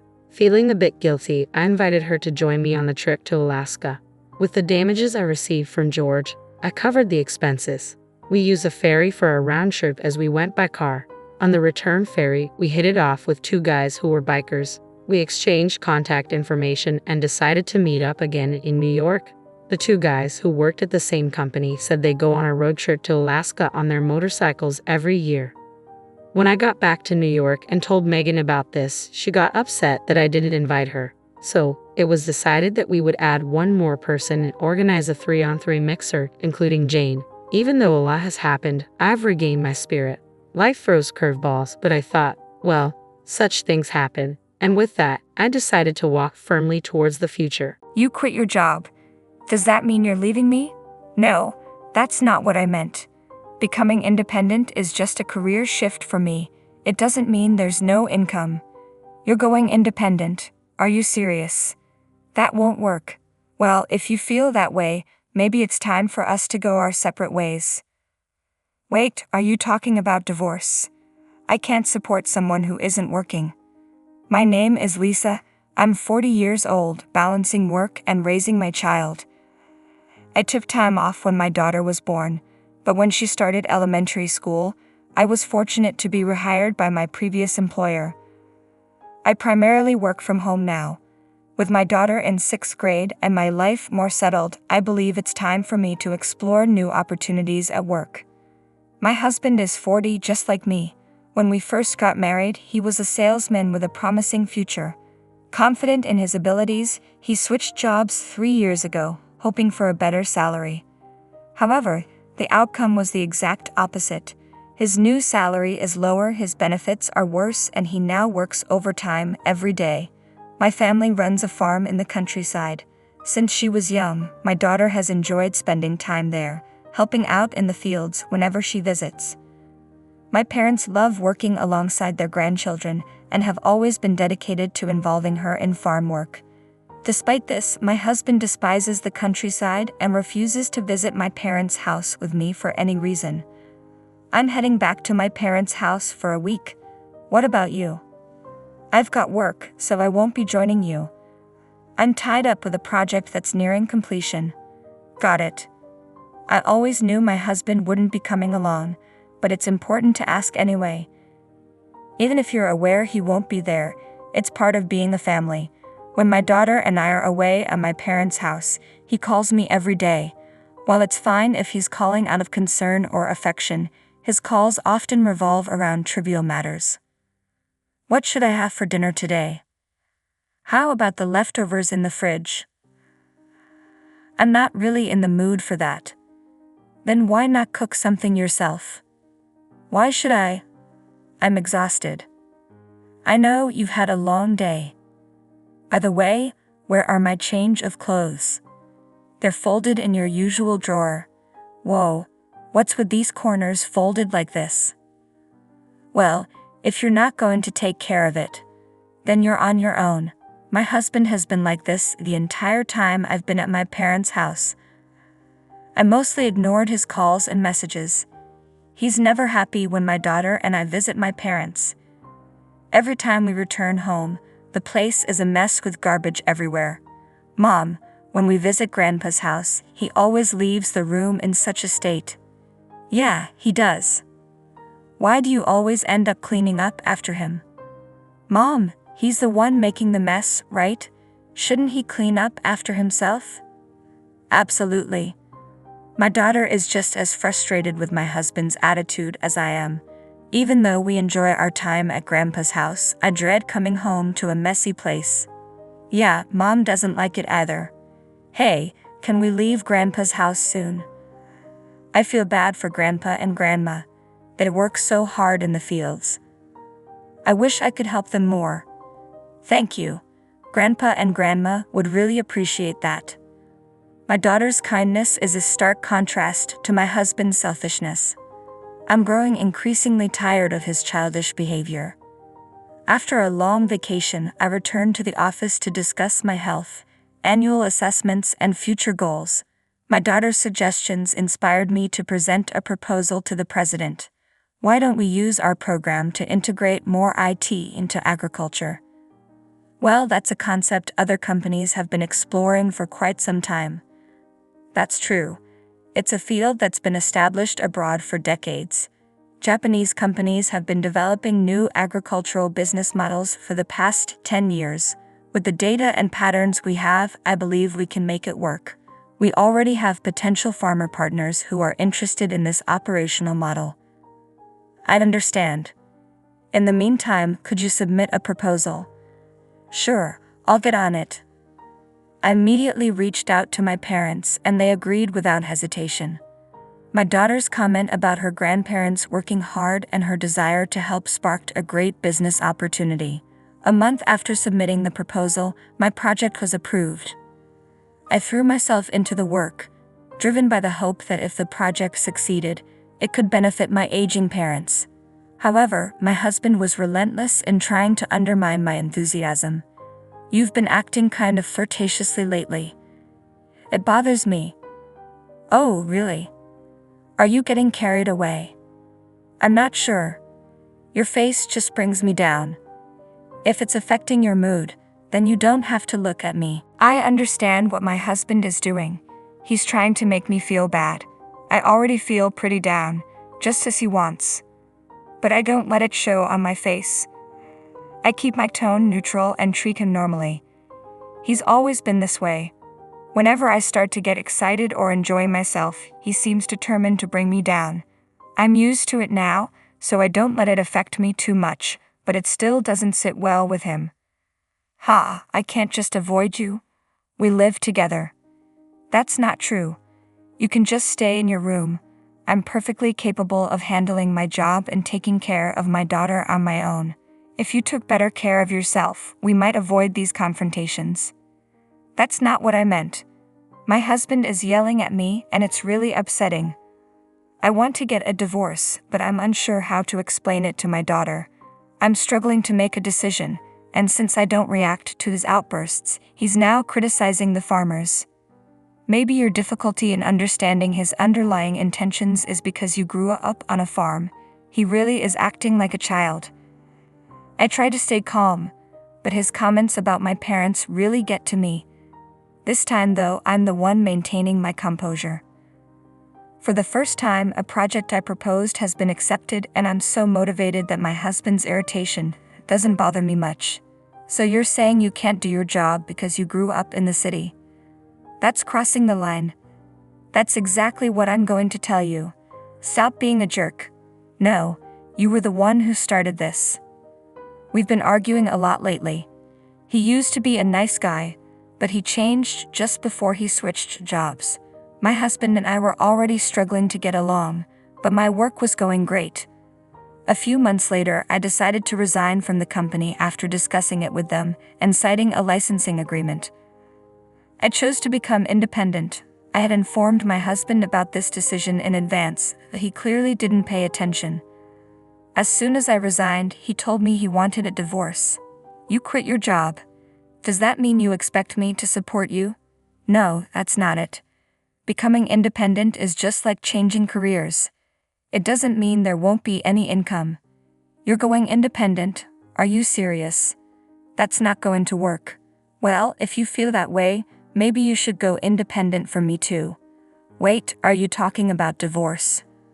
I'm not going to support someone who isn't working. I was taken aback by his sudden mention of divorce.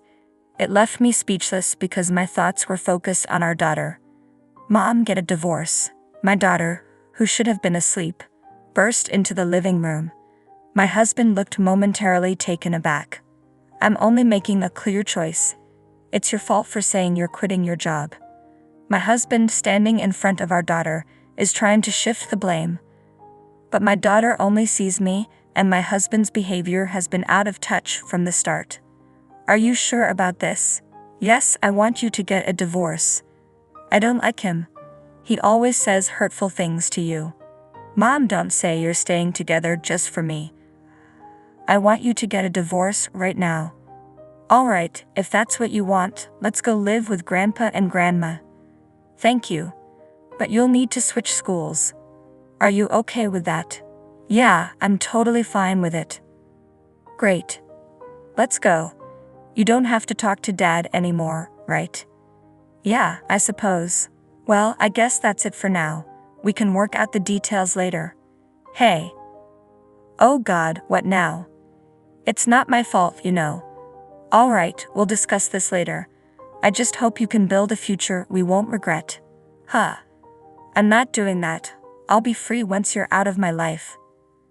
I turned away from my husband, who was still shouting, and left the house with my daughter. At my parents' house, my daughter seemed at ease. Despite my concerns, she appeared to be enjoying her new school since the start of the semester. Once she was settled, my husband and I had another conversation about the divorce. He insisted he wouldn't pay alimony, claiming it was my fault. Normally, if I were at fault, he'd be the one seeking alimony. Yet since he wasn't asking for any, I didn't understand why he felt I was liable. I will be requesting proper alimony. Huh. You think you can do that because you believe I'm at fault? You. I knew it. You're just unemployed and lacking any real understanding. How can I be at fault? I haven't done anything wrong. True, you haven't done anything about the house or our daughter. I was shouldering all the responsibilities while you were content, but you're always so accommodating to Mary, handling everything for her. What? I placed the evidence of my husband's infidelity on the table. What's this? How did you get this? Did you steal my phone? That's rude. Excuse me. You're the rude one. You're a married man. What do you think you're doing? And I didn't gather this evidence. You had the means to hire a detective. It's about our daughter. Ha! She's the one who collected all this. After we separated, my daughter told me that you used to walk arm in arm with a woman she didn't recognize. She used my laptop to sync your phone and showed me the data. She even encouraged me to divorce you, saying she hates you. She's upset that you're her father. So I can divorce you without a second thought. I can't believe you allowed your daughter to see these pictures of you. You're such a poor father. I have all the evidence, so there's no point in making excuses. Also, your new job is a result of yet another affair, and you mentioned you're paying alimony to that affair partner's husband. You even lied about your salary being reduced, and I've looked into everything. After hearing this, my husband, who had been so obstinate, finally nodded in acknowledgement. I'm proud of our talented daughter. I'd be thrilled if she takes over my company in the future, if that's what she wants. Sorry. Are you playing devil's advocate? Let's not get divorced after all. You wouldn't want to be unemployed, would you? No, I'm not changing my mind. Besides, you're the one in trouble. If you refuse to pay alimony and child support in a lump sum, I'll go to your company and tell them everything. Hey, if you do that, I'll lose my job. Maybe it's time you start looking for a new one then. You're going to regret this for the rest of your life. My husband stopped and asked for my help, but I merely smiled and dismissed him. When he hesitated to sign the divorce papers, I hired a lawyer and let them handle everything. Within less than 2 weeks, our divorce was finalized. My ex didn't want to incur any more costs. With 2 alimony cases and child support on top, a lawyer was pushing him to the brink of financial ruin. Eventually, he paid all the alimony and child support in one lump sum. Unable to cover it with his savings, he informed me that he was now in debt. He tried desperately to make me feel sorry for him, but I chose to ignore him. When I also filed a claim for alimony against the cheating partner, my ex-husband and his partner ended up in a huge argument and broke up. The partner was livid about having to pay alimony, but ultimately, she complied. She borrowed money from her parents to cover the payments and then returned to the countryside to help with the family business, where her parents could keep a close watch on her. Meanwhile, my ex-husband could no longer afford the rent on his apartment and had to move into a rundown place. My business has flourished and I'm enjoying every day. While things didn't work out with my husband, I'm grateful that what I've learned has been beneficial for my family's farming business. My parents are thrilled with the new IT system, which has greatly reduced their work hours and eased their workload. This entire transformation was made possible thanks to my daughter, though there was some initial resistance. Allowing her to have a smartphone and tablet in elementary school has proven to be a wise decision. She seems to be making good use of them. While my daughter still loves spending time in the fields, she's developing an interest in my work as well. Recently, she's been asking me to teach her how to build a website. I'm excited about her future. Although my 12-year-old daughter is exceptional, it saddens me that she has been exposed to the less admirable side of her father. I hope the adults around her will provide the care and support she needs. Your mother is right. I look forward to your future. You're useless. You can't even handle the chores or take care of the kids, let alone pay the alimony. Kyle spat out as he finally showed up at the hospital 3 weeks after my traffic accident. His harsh words cut through me as I lay there in the hospital bed, hoping he had come out of concern. Instead, he proved to be a disappointment. I sighed deeply. To be honest, I had already been considering a divorce. I didn't expect Kyle to bring it up now, but I guess I should be thankful. It saved us both some trouble. Fine, I agreed quickly, which surprised Kyle. Little did he know, I was already one step ahead. I wanted to tell him that I knew what he was planning and that I was silently laughing at him in my head. My name is Sarah. I'm a 40-year-old housewife living with my husband, Kyle, and our 7-year-old daughter, Lisa. Kyle and I met during a group blind date and got married when I was 30. He was easy to talk to, and eventually, I fell for him. Kyle was charming and the most handsome man at the table when we first met. When he expressed his interest in me, I felt flattered and proud. Kyle was incredibly romantic in our early days. He would surprise me with dessert plates and bouquets at fancy restaurants for my birthdays, take me on trips for our anniversaries, and write heartfelt letters at just the right moments. I felt so lucky to have him and eagerly accepted his marriage proposal, imagining a life full of surprises and excitement even after marriage. But once we were married, things took a turn. "Hey Sarah, my dinner isn't ready yet. I've been working all day, and you can't even have dinner prepared when I get back. You're so lazy." Once married life began, he started demanding like he was the master of the house and I was supposed to be his caretaker. At first, I was shocked by the change in him. I thought he was just joking. When we were dating, we used to laugh at each other's silly jokes. We imagined a sweet newlywed life where we called each other by cute nicknames and stayed lovey-dovey even after having kids. But it turned out he wasn't joking at all. He treated me like a servant or something even worse. At first, I would laugh it off, thinking he was joking. But gradually I realized he was serious. He really saw me as his caretaker, and that was frightening. After we got married, I had to quit my job, and we depended on the money Kyle earned. I was scared that if I didn't do as he said, he might cut me off financially, so I felt trapped. Honestly, Kyle's income wasn't great. I was making more when I was working. Kyle only finished high school and jumped from one job to another. His unstable work history continued, quitting jobs every year or two. It seemed Kyle felt insecure about his background and took out his frustrations on me. "I'm sorry I got delayed with some errands," I told him once. "Don't make excuses, just hurry up and make it," Kyle replied, sitting down with a cold beer. This had become a common scene, but each time it happened, it chipped away at the person I used to be. I sighed and started cooking. My marriage made me miserable, but I managed to get by. The following year, our daughter Lisa was born, and my days became a series of struggles. As expected, Kyle didn't help much with Lisa. However, he would spoil her by buying her any candy or toy she wanted. I tried to raise Lisa properly, scolding her when needed, which made her cling to Kyle even more. "Lisa, you like Daddy, don't you?" Kyle asked her once. "Yeah, Daddy is cool. I love Daddy," Lisa replied. "I knew it, I'm super dad," Kyle said, looking at me smugly. It was frustrating, but I couldn't help feeling glad that Lisa loved her father. I just sighed again. Despite his spoiling her, Kyle never attended any of Lisa's kindergarten events like sports festivals or recitals. "You know there's a parent-child race at Lisa's sports festival. Could you participate?" I asked him. "Huh? Why me? You're free that day, you do it," he responded. "I'm busy with work every day, but the sports festival could be a great time for us to bond as parents. It's on a holiday, so you won't have to work," I said. "Shut up. We're already close enough. Maybe you should work on your relationship with Lisa. She thinks you're mean, you know. You might want to fix that," Kyle said, laughing as he left for work.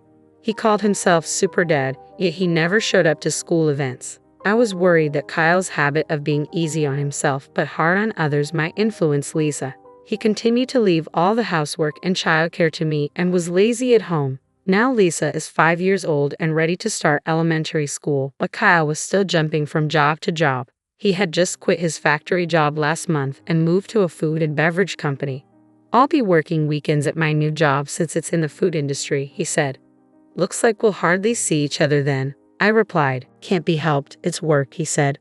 Honestly, I was relieved because I knew that with Kyle gone, my days would be a bit easier. I was tired of Kyle ordering me around on weekends. Now, I wouldn't have to be nagged by him to clean the floor or serve meals quickly. However, with Kyle out on weekends, Lisa would be sad. It's better for kids to spend holidays with the whole family. "I have work, so please let Lisa know," Kyle said. I couldn't really argue with Kyle since he was the one bringing in the money. Reluctantly, I went to tell Lisa. "I'm sorry, but Daddy won't be able to go out with you on his day off," I said, expecting her to be upset. I told her with a frown, but contrary to my expectations, Lisa seemed unconcerned. "It's okay. If you're okay with it, then it's fine. You know he's not going to be here on all weekends, right? Daddy has been smelling strange lately," she said. "A strange smell?" I asked, puzzled. Lisa nodded and went back to her room. What on earth was she talking about? I've been so busy with housework and taking care of our child that I hadn't noticed much about Kyle lately. Our marriage was not like it used to be, and I tried to avoid being around Kyle to keep things calm. The strange smell Lisa mentioned might be from the factory, I thought. Factories often use special solvents, so it made sense that Kyle could come home with a weird smell. If that was the case, the smell would probably go away soon. Kids are really honest, which is what makes them so endearing. Despite what he said, Kyle started leaving the house early in the morning even on his days off, which was odd. He also left every weekday. If he was working weekends, he should have a day off during the week. He left without saying anything to me, so I couldn't tell if he was going to work or not. I became curious about what he was doing, leaving so early even on his days off. One day, I decided to follow him. I asked Kyle, "You seem to be going out every day off. What are you doing?" Kyle looked confused for a moment, then answered in an annoyed tone while scratching his head, "I'm working. I go to work voluntarily." "Really? But you should take care of yourself or your body won't hold up," I replied. "Shut up. Don't complain about my job," Kyle snapped back. I didn't understand why he got so angry when he often complained about my housework and child rearing. I didn't believe what Kyle said. There's no way he, who usually avoids trouble, would go to work voluntarily on his days off. I knew this from watching him closely over the years. If he was that passionate about work, he would have stayed at his previous job longer. I also started paying attention to the strange smell that Lisa mentioned. Indeed, Kyle came home with a sweet, strong fragrance. This strange smell was not from the factory. Why hadn't I noticed this before? I blamed myself for being so naive and vowed not to make the same mistake again. From then on, I decided to watch Kyle more carefully, especially on weekdays when he said he was going to work.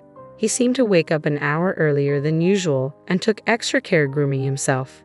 He appeared to be in a good mood on those days, which vary from week to week, sometimes on a Monday, sometimes on a Thursday. But it was clear that Kyle was happy on those days. One day, when he left the house, I went into his room to look for any clues. I felt like a detective searching the house. Since I always cleaned Kyle's room, I knew it well and didn't feel bad about snooping around. If Kyle had hidden anything, it would be in a place not easily seen. I searched carefully under the desk and bed. Finally, hidden in a candy tin in the closet, I found a bunch of letters. What were these? All the letters were from the same person named Patricia. They had been sent through the mail. The oldest letter was from 4 months ago, and the newest was from yesterday. As I read the letters, I saw phrases like, "I regretted when we broke up, but now I really love you, and I want to go back to the time when I was with you." It sounded like something a lovesick teenager would say. At first, I thought maybe Kyle's ex-girlfriend was sending these letters on her own, but then I read a line that worried me. "I'm glad you like me again. I'm looking forward to our next date." This was from last week. It looked like Kyle was seeing this Patricia. Today, he was definitely up to something. I took photos of the letters with my smartphone as evidence. I thought about taking the letters, but I didn't want to make Kyle suspicious. Even with these letters, I felt I didn't have enough proof. After thinking it over, I decided to hire a private investigator to check on Kyle. 3 weeks later, the investigator gave me the results. He quickly brought photos of Kyle and Patricia close together in the park at night, and even a recording of them saying, "I love you" to each other. I accepted the facts calmly. With solid proof in hand, I went to the municipal office and came back with a divorce form. Now that I knew Kyle was cheating, I had no reason to stay with him. I planned to confront him with the divorce papers the next time something happened. I returned home and let out a deep sigh. I was acting resolute, but honestly, I was heartbroken. I was upset with myself for having married someone as careless as Kyle. I was thinking about resting a bit before making dinner when my phone rang. "Hello?" "Yes, Sarah, do you have time to talk?"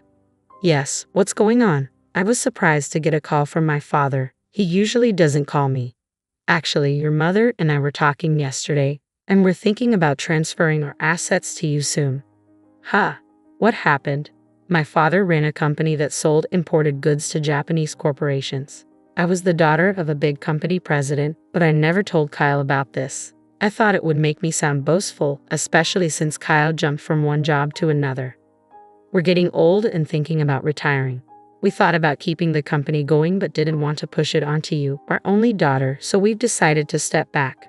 "I see." I felt guilty about not taking over the company, but my parents respected my decision and had planned for the future. I was deeply touched by their thoughtfulness. "We're thinking of handing over our assets to you. Our total wealth is $17 million, but we're fine with just $3 million. We've decided to give you the remaining $15 million. $15 million? I was shocked. That was more money than I could ever imagine earning in my lifetime. "Yes, there will probably be inheritance tax, but you'll still have plenty left. You won't have to worry about living expenses for the rest of your life, Dad said. Thank you, I expressed my deepest gratitude to my father and mother and hung up. Soon, $17 million would be coming my way. With that money, I wouldn't have any worries, even if I divorced Kyle. No offense to him, but he probably couldn't earn that much. I felt relieved and was in a daze for a while. Glancing at the clock, it was 6:00 p.m. I realized I needed to make dinner and checked the fridge, but there were no groceries left. I got ready to go shopping at the supermarket. My heart was light, but I also felt a sense of urgency that Kyle might come home soon. As I was hurrying across the last crosswalk to the supermarket, the light turned green. Watch out, someone yelled, but it was too late. My body was already in the air, and then I hit the ground hard.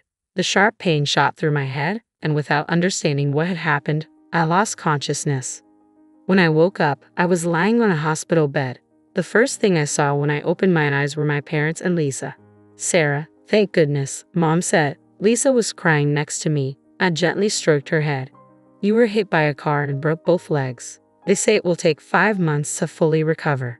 I felt dizzy thinking about being out of action for so long. From that day on, I was stuck in a wheelchair. Although the nurses took care of me, I felt frustrated and annoyed because I couldn't use my legs. During my stay in the hospital, my parents and friends visited me. My parents were now taking care of Lisa, since Kyle was always at work. I thought that was better for her. I was glad everyone visited, but Kyle never came. I started to doubt his care, thinking, aren't we husband and wife? However, 1 week after I was hospitalized, Kyle finally showed up. Hey, feeling good? Kyle asked sarcastically. Yeah, man, it's a mess at home without me, I replied lightly. Kyle always complained about my housework. As soon as he spoke, showing no empathy, I sighed. I had thought he would be at least a little worried about me.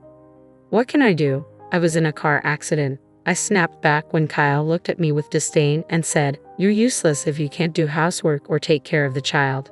That's the worst. And you should pay alimony. He said such horrible things to his hospitalized wife. Initially, I had hoped Kyle came to visit out of concern, but he was still disappointing. I sighed deeply. Honestly, I have been thinking about getting a divorce myself. I hadn't expected Kyle to bring up divorce today, but it saved me the trouble of arguing. Sure, I said, and Kyle looked surprised when I agreed. Unfortunately, I know what you're up to, I wanted to say, laughing inside. Instead, I pulled out a filled-in divorce form from a bag my mother had brought and held it in front of Kyle's face. You already had this. Kyle was briefly confused, his eyes wide, but then he took the divorce notice from me and filled in his name and address right there. I felt relieved, knowing I wouldn't have to see Kyle's face ever again. I wanted to tell him the feeling was mutual, but I just watched him leave silently. Probably Kyle will remarry Patricia after the divorce. I don't know what kind of woman Patricia is, but it's sad to think she's going to marry someone as controlling and unpleasant as Kyle. I thought to myself. I felt a bit guilty about Lisa, but deciding to leave was something I had thought about for a long time. I promised myself I would take good care of Lisa. A month after Kyle left, my life was peaceful. The time without my husband nagging me felt like heaven. I was released from the hospital and started physical therapy.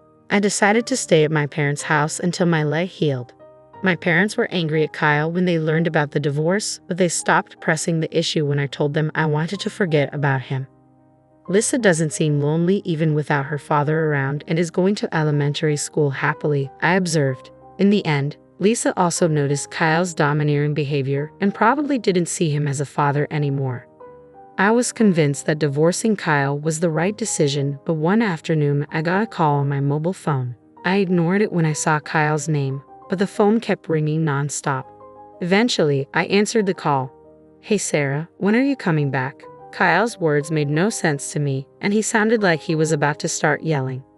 What do you mean coming back? You're married to Patricia, didn't you? I replied. When I mentioned Patricia's name, Kyle sounded surprised and exclaimed, How do you know that? Did you think I didn't know you cheated? That's why I asked for alimony. Yes, that's right, but alimony and child support, I can't pay that. Why do I have to pay alimony anyway? You, who never did the housework, should be the one to pay, Kyle argued. I was shocked to hear Kyle's argument. I had requested alimony and child support through a lawyer, but he hadn't paid yet. I knew Kyle didn't have a lot of money, but he should find a way to pay. Yet here he was saying something ridiculous like I should be the one to pay alimony. I gathered evidence of your affair through a detective agency. The lawyer has seen it. It seems Kyle had already seen the evidence from the detective agency. That would make things easier, but him calling me was ridiculous. I wanted a divorce even before I found out about the affair because you never helped with housework or childcare, and you complained all the time. I'm not your housekeeper, you know. But it's good you're married now. You have someone else to look after you. But here's the thing. Patricia can't do housework. Before we got married, she said, leave everything to me. But once we got married, her cooking is terrible, and she doesn't clean. I would have been better off with you. Marry me again. After all, you don't have any money, right? Lisa liked me too, didn't she? Kyle said, which annoyed me. What are you talking about? You divorced me and remarried. You're her partner, not my responsibility. And sorry to say, Lisa doesn't like you. And I have money. Don't lie to me. There's no way you have money. You were a housewife. You can't live without me. I had no intentions of telling Kyle about the fortune I inherited from my parents, but faced with his aggressive attitude, I had no choice but to reveal it. My parents are CEOs. Recently, I inherited their assets. It's around $52 million in total, so I can live without working for the rest of my life, I calmly stated over the phone, picturing Kyle's stunned reaction on the other end. You're lying. There's no way you have such a huge amount of money, Kyle retorted skeptically. It's true. If you want, I can have my parents tell you, I replied, sensing Kyle's disbelief beginning to waver. With that, Kyle finally seemed to believe my words and fell silent. Then he exploded, if it's true, why didn't you tell me? Well, I wanted to tell you, but I knew about your affair and I had already formed a low opinion of you. At that point, there was no issue of property distribution, and I hadn't yet inherited the assets, I explained calmly, not willing to engage in a heated argument. Kyle bit his lip in frustration. He probably never imagined I had such assets. He must have been regretting that he should have never divorced me, but I was resolute. I didn't want to endure his terrible behavior anymore. Can I hang up now? Please pay the alimony properly, reflect on your actions, and never call me again. Goodbye, I said firmly before hanging up. Immediately, I blocked Kyle's number so he couldn't call anymore. Mom, who were you talking to? Lisa walked into the room, curious. Just a friend, I replied, smiling at Lisa. But Lisa, do you want to go to the amusement park this weekend? Yes, Lisa beamed with happiness. Seeing her smile reminded me that her happiness was all that mattered to me. A few days later, I heard that Kyle had broken up with his new wife, Patricia. They argued because she wouldn't do housework, and Patricia ended up leaving him. Kyle, having been divorced twice in a short time, would probably find it hard to get married again. I hoped he would stay single for a while to prevent more people from getting hurt. After the divorce, Kyle lost his motivation and quit his job at the restaurant. He would probably find another job, but it might take him some time to get his life back on track. I felt a twinge of sympathy for him, but his problems were of his own making. I had blocked his calls so he couldn't ask me for money, and I avoided places where we used to go together. In my life, Kyle had virtually disappeared. Eventually, Kyle paid the alimony but ended up in debt. I didn't know how he would manage, but I hoped he learned from his mistakes. I continued to live comfortably at my parents' house. They told us we could stay as long as we liked. After my legs fully healed, I started part-time work at a local flower shop. Even though I didn't need to work, I found it better to be active and leave the house. I worked hard on weekdays and spent weekends having fun with Lisa and my parents. I found more joy in life than before and wanted to keep living happily with the people I loved. I cherished these happy moments, especially when I saw Lisa's smile. Oh, my apologies. I mistook that for rummaging through trash, Emma remarked with a victorious grin, oblivious to the fatal error she was about to make. I go by Sally, 32 years young, employed as a seamstress within a bustling TV and film studio. My days are filled with the delicate task of mending costumes, a diverse array ranging from opulent period ensembles to the mundane attire of modern-day dramas. It's my duty to ensure they fit the bill of their era, and the actors who don them, tending to any wear and tear accrued during filming. In my daily routine, I navigate through piles of fabric, maneuvering sewing machines and wielding irons with practiced precision. While my primary responsibility lies in the art of garment repair, my true expertise lies in the craft of sewing. From intricate fixes to crafting creations from scratch, my hands are adept at bringing fabric to life. It's a skill passed down from my mother, a gift I've nurtured since childhood. This profession feels like more than just a job to me, it's a calling. Despite the erratic hours and occasional unreasonable requests, my passion for this work remains unwavering. I harbor hopes of spending a lifetime within these walls, weaving threads of creativity and craftsmanship indefinitely. At this studio, fate intertwined my path with Joe's. He held the responsibility of tending to the needs of the actors, while I diligently worked on costumes. With a mere 3-year age gap between us, our daily interactions cultivated a bond that naturally deepened over time. After 2 years of shared laughter and challenges, amidst our bustling schedules, we took the plunge into matrimony. However, as we embarked on this new chapter together, life threw a curveball. My world was shaken when my mother fell gravely ill and departed unexpectedly, casting a shadow over our joyous occasion and prompting Joe and me to postpone our wedding plans. Originally, our wedding plans were modest, envisioning a simple ceremony in a local church surrounded by close family. However, the unforeseen delay in our nuptials prompted us to reassess our priorities, setting our sights on saving up for a more elaborate celebration and a dream honeymoon. Given the erratic nature of our work schedules, the idea of renting a separate residence solely for sleeping seemed extravagant to us. Thus, in pursuit of our wedding fund, Joe and I made the decision to reside with his mother, Emma, in their family home. Both of us had experienced the loss of a parent early in life, forging a common bond in our shared grief. With my father's absence and Joe's similar experience, concerns for Emma's well-being weighed heavily on our minds. We embarked on this living arrangement with the best intentions, hoping to foster a harmonious relationship with Emma. Little did we know, it would mark the beginning of an unforeseen ordeal. Emma harbored no desire to foster a harmonious relationship with me. To her, I was nothing more than an interloper who had stolen her son's affections. The moment we settled into our new living arrangement, her relentless harassment commenced. Every corner of the house became an opportunity for criticism, each word laced with disdain. If I claimed Sally, she would begin, launching into a tirade about the state of the house and questioning my upbringing with thinly veiled insults. I endured the onslaught, striving to meet her exacting standards, even if it meant my hands cracked and blue from the relentless scrubbing. The demands for cleanliness were unfathomable, with no task too trivial to escape her scrutiny. Whether it was cleaning, laundry, or cooking, any imperfection, no matter how minor, warranted a redo, met with a nonchalant demeanor. As exhaustion set in, her harassment only intensified, each critique chipping away at my resolve. Even when I thought I had completed a task flawlessly, she would unearth some perceived flaw, leaving me to scrub the sink into the early hours of the morning.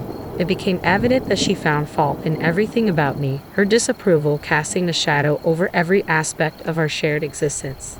Under Emma's decree, I found myself burdened with the entirety of the household chores. Struggling to juggle my professional obligations alongside the mounting demands of domesticity, I made the difficult decision to transition to remote work. Yet far from alleviating the situation, this only served to intensify Emma's expectations. Each day mirrored a scene from Cinderella's tale, as I toiled ceaselessly over endless tasks. Has the laundry been tended to? The upstairs curtain is in disrepair. See to it. You're quite handy with a needle, aren't you, Sally? Emma's demands echoed incessantly, leaving me little respite even in the midst of urgent work commitments. Apologies, but I have pressing deadlines. Can the curtain not wait until the weekend? I pleaded, hoping for some reprieve. What nonsense. Leaving it as it is could invite gossip from the neighbors. It must be fixed immediately, she retorted sharply, dismissing any notion of delay. Thus my days blurred into a relentless cycle of multitasking, wherein I found myself simultaneously engrossed in work and ensnared by domestic duties. Often, the distinction between the two became increasingly blurred as I toiled well into the night, the chores ceaseless and unforgiving. It became apparent that Emma derived a perverse satisfaction from witnessing my gradual descent into exhaustion. Emma wielded her cruelty like a masterful sadist, inflicting torment upon me with relentless harassment, particularly when Joe was absent during the day. Our dynamic mirrored that of an oppressive owner and a submissive maid, with me bearing the brunt of all household responsibilities. Despite my inner turmoil, pride prevented me from easily confiding in Joe about the extent of my suffering. I persevered, striving to fulfill my designated role. Yet the toll on my psyche far outweighed the physical strain of the chores. Occasionally, Emma would extend invitations to neighbors for lunch, transforming these gatherings into excruciating ordeals. Her criticism reached new heights in the presence of others, their conversations dripping with disdain as they disparaged me. She's utterly hopeless as a daughter-in-law. I have to lecture her incessantly. My son may be blind to it, but I'm not fooled. She's simply insufferable and devoid of common sense. Emma's words cut deep, amplified by the chorus of laughter from her guests, who seemed all too eager to join in the ridicule.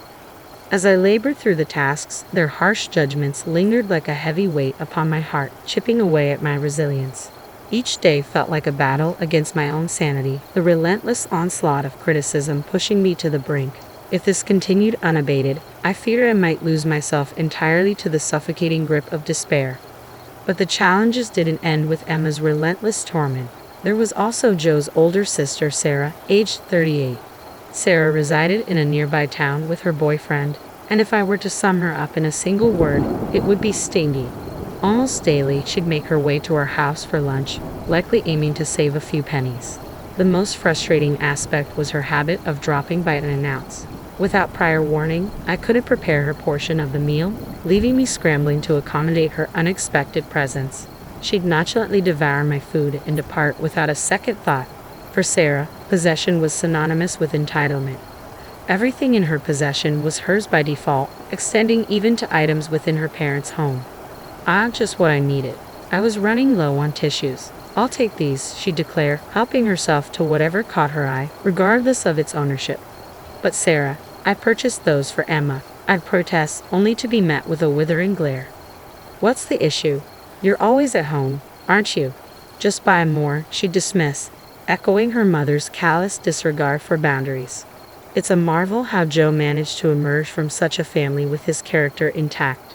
However, the greatest inconvenience arose when Sarah would pilfer ingredients meant for dinner without a word of permission. Each time, I'd be forced to abandon my chores and rush out for yet another shopping trip, disrupting the delicate balance of my already tumultuous existence. One day, I reached my breaking point. Sarah, could you please give me a heads up before taking anything? I mustered the courage to confront her. Little did I know, she promptly relayed the incident to Emma. Have you forbidden Sarah from visiting us? Emma interrogated, her accusatory tone slicing through the air. What? No, I never said that, I clarified, taken aback by the accusation. So, you're suggesting Sarah's fabricating stories? Emma's words hung heavy in the tense atmosphere, leaving me trapped between Sarah's deceit and Emma's vindictiveness. Enduring Emma's cruelty alone was a torment, but when compounded with Sarah's falsehoods, the mental strain became unbearable. One day, as I walked past the room where they conversed, their voices carried enough for me to catch their words. It's as if we have our very own maid. Isn't it wonderful? I'm envious. Send her over to my place as well, Sarah remarked, her tone laced with mockery. A maid? Am I not your daughter-in-law? I interjected, unable to contain the hurt and indignation welling within me. Though I had silently accepted the role of a maid, hearing it vocalized pierced me to the core. In that moment, something deep within me snapped. That evening, I mustered the courage to bare my soul to Joe. I've reached my limit. I've endured Emma's torment for as long as I can bear. Please, I need to find a way out of this situation. After a solemn pause, Joe's response was unexpected yet welcomed. All right, we've managed to set aside enough funds. Let's make plans to move out soon. Truly, I'll begin searching for a new place immediately, I exclaimed, tears of relief cascading down my cheeks. Unbeknownst to us, Emma was lingering just beyond the threshold of our room, overhearing our conversation. Little did we realize, this moment would set in motion a series of peculiar events, unraveling in ways we couldn't have foreseen. From that pivotal day forward, the once dreary days began to gleam with newfound hope. I harbored a singular aspiration to craft my own wedding gown, a masterpiece born from my expertise in sewing. Inspired by our conversation, brimming with determination, I wasted no time in placing a substantial order for fabric online. With unwavering resolve, I resolved to channel all my energy into bringing this dream to fruition. That was my newfound purpose, my unwavering commitment. I began crafting the dress in secrecy within the confines of my room, away from the prying eyes of Emma and Sarah. However, one day Sarah, known for her unannounced visits, stumbled upon my work in progress. "What's this? A dress? It's lovely to have something of your own," she remarked, inspecting the fabric with interest. "Sally, I'm tying the knot in 2 months. Could you fashion my dress as well?" she requested, her tone casual yet expectant. "Truly. Well, wrenching seems like a frivolous expense. I aim to keep our wedding costs low, you know. So please," she added, her trademark thriftiness evident in her plea. Although hesitant, I relented, agreeing to undertake the task on the condition that she cover the material expenses. After all, it was quintessential Sarah, always seeking ways to pinch pennies. I began by crafting Sarah's dress, prioritizing her requests over preparations for our own wedding, which was still some time away. Sarah, however, made a curious request. "Keep this between us. Don't mention it to Mom." It became apparent she intended to deceive Emma, pretending to rent the dress while seeking financial aid from her. Whatever she paid me for the materials, she was determined to recoup, showcasing a level of frugality that bordered on impressive. I confided in Joe about the situation, hoping for guidance. His response was unsurprising yet disheartening. Once Sarah sets her mind on something, she rarely wavers. "I know it's a lot to ask, but if you could make the dress for her, it would greatly assist us," he admitted, his tone tinged with resignation. Though burdened by the request, I accepted with a determined smile. "Consider it done. I'll put my best foot forward," I reassured him, steeling myself for the task ahead. The prospect of being compensated for my efforts provided a much-needed source of motivation. I viewed it as an opportunity to refine my skills, all while saving on materials for my own wedding dress. Additionally, there lingered a glimmer of hope that this endeavor might foster a better rapport with Sarah. With this in mind, I dedicated myself to the task of dressmaking, squeezing it in between my household duties and primary job. Even Emma seemed to take notice of my newfound focus, occasionally casting curious glances into my workspace. As Sarah's wedding day rapidly approached, the dress I had been tirelessly crafting neared its completion. Then, unexpectedly, Emma paid a visit to my room wearing a smile. "You've been working diligently again today. Aren't you feeling exhausted?" she inquired, her sudden shift in demeanor leaving me unsettled. "Indeed, a little tired," I admitted cautiously, unsure of her intentions. "I'll brew some coffee. Why don't you take a break?" she suggested, her offer catching me off guard. "Really? That would be appreciated. Thank you," I responded, cautiously accepting her offer. With a reassuring smile, Emma assured me, "No need to thank me. I'll bring it to you shortly." Grateful yet wary of this unexpected act of kindness, I watched as Emma left the room, her humming leaving me with an inexplicable sense of unease. Emma making coffee for me, it was a gesture unprecedented in our tumultuous relationship. Various thoughts raced through my mind, but ultimately, I decided to put aside my concerns and return to my work. As I delicately added the final embellishments of lace to Sarah's dress, a sense of accomplishment washed over me. Despite the garment being intended for Sarah, I couldn't help but infuse it with a touch of my own care and affection. Suddenly, the aroma of coffee filled the air, signaling Emma's unexpected arrival. "Sally, may I come in?" she called through the door. Caught off guard, I hesitated before granting her entry. As she stepped into the room, my eyes widened in disbelief. Emma bore a tray overflowing with cups and saucers, each brimming with coffee. "Emma, wait, this wasn't just for two," I protested, noticing the excessive quantity of beverages. With a clumsy movement, Emma attempted to maneuver further into the room, causing the tray to teeter precariously. In a moment of panic, I reached out to steady her, but it was too late. The tray slipped from her grasp, sending cups crashing to the ground and coffee splattering in every direction. In the ensuing chaos, I stood frozen, my gaze fixated on the ruined dress now adorned with splotches of coffee resembling a peculiar giraffe pattern. A scream escaped my lips involuntarily, echoing the shock and dismay I felt in that moment. As I glanced up, I couldn't help but notice the fleeting smirk on Emma's face. "Oh no, I'm terribly sorry. It was an accident," she offered, her voice tinged with feigned remorse. "Are you alright? Wait, is that a dress? I thought you were rummaging through the trash." Emma's words pierced through me, leaving me speechless and bewildered. The shock of her actions rendered me momentarily speechless, my mind racing to comprehend her motives. Attempting to mask her malicious intent, Emma feigned concern. "Oh dear, you can't possibly wear that for your wedding, can you?" she remarked, her false sympathy thinly veiling her true intentions. It was then that my suspicions solidified into certainties. Emma was deliberately trying to sabotage our wedding, perhaps in a bid to thwart our plans of moving out afterward. But there was no time for anger. With adrenaline coursing through my veins, I darted to the bathroom with the stained dress and towel, frantically attempting to rinse off the coffee before the stain set.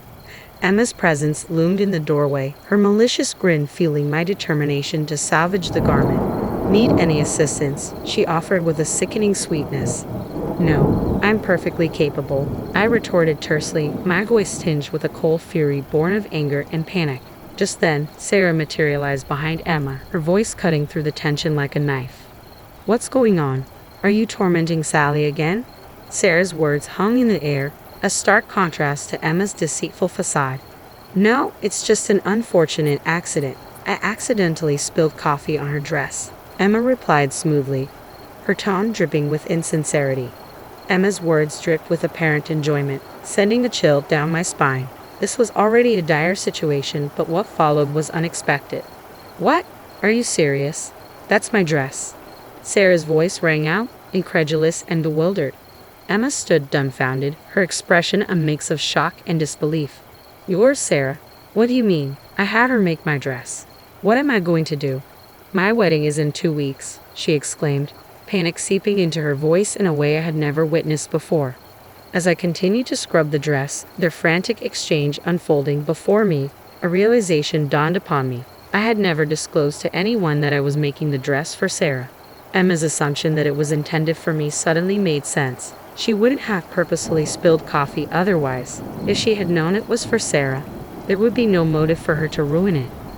Joe and I have long harbored plans to escape the oppressive confines of this family home once the wedding is behind us.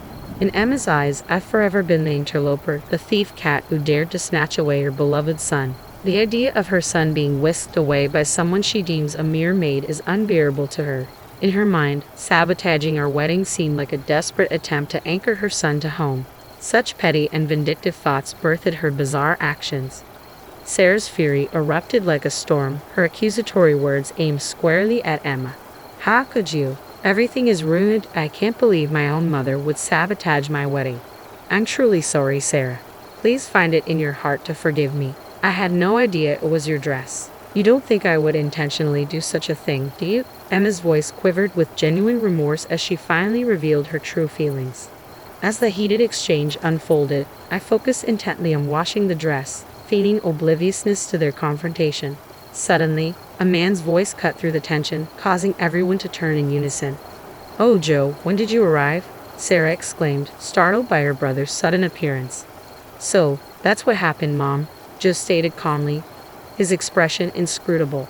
I hadn't even realized he had been silently observing the scene unfold, his arrival timed perfectly amidst the chaos of the argument between his mother and sister. Joe's voice pierced the air, tinged with palpable disappointment. "You watched Sally pour her heart into that dress every single night, only to deliberately ruin it.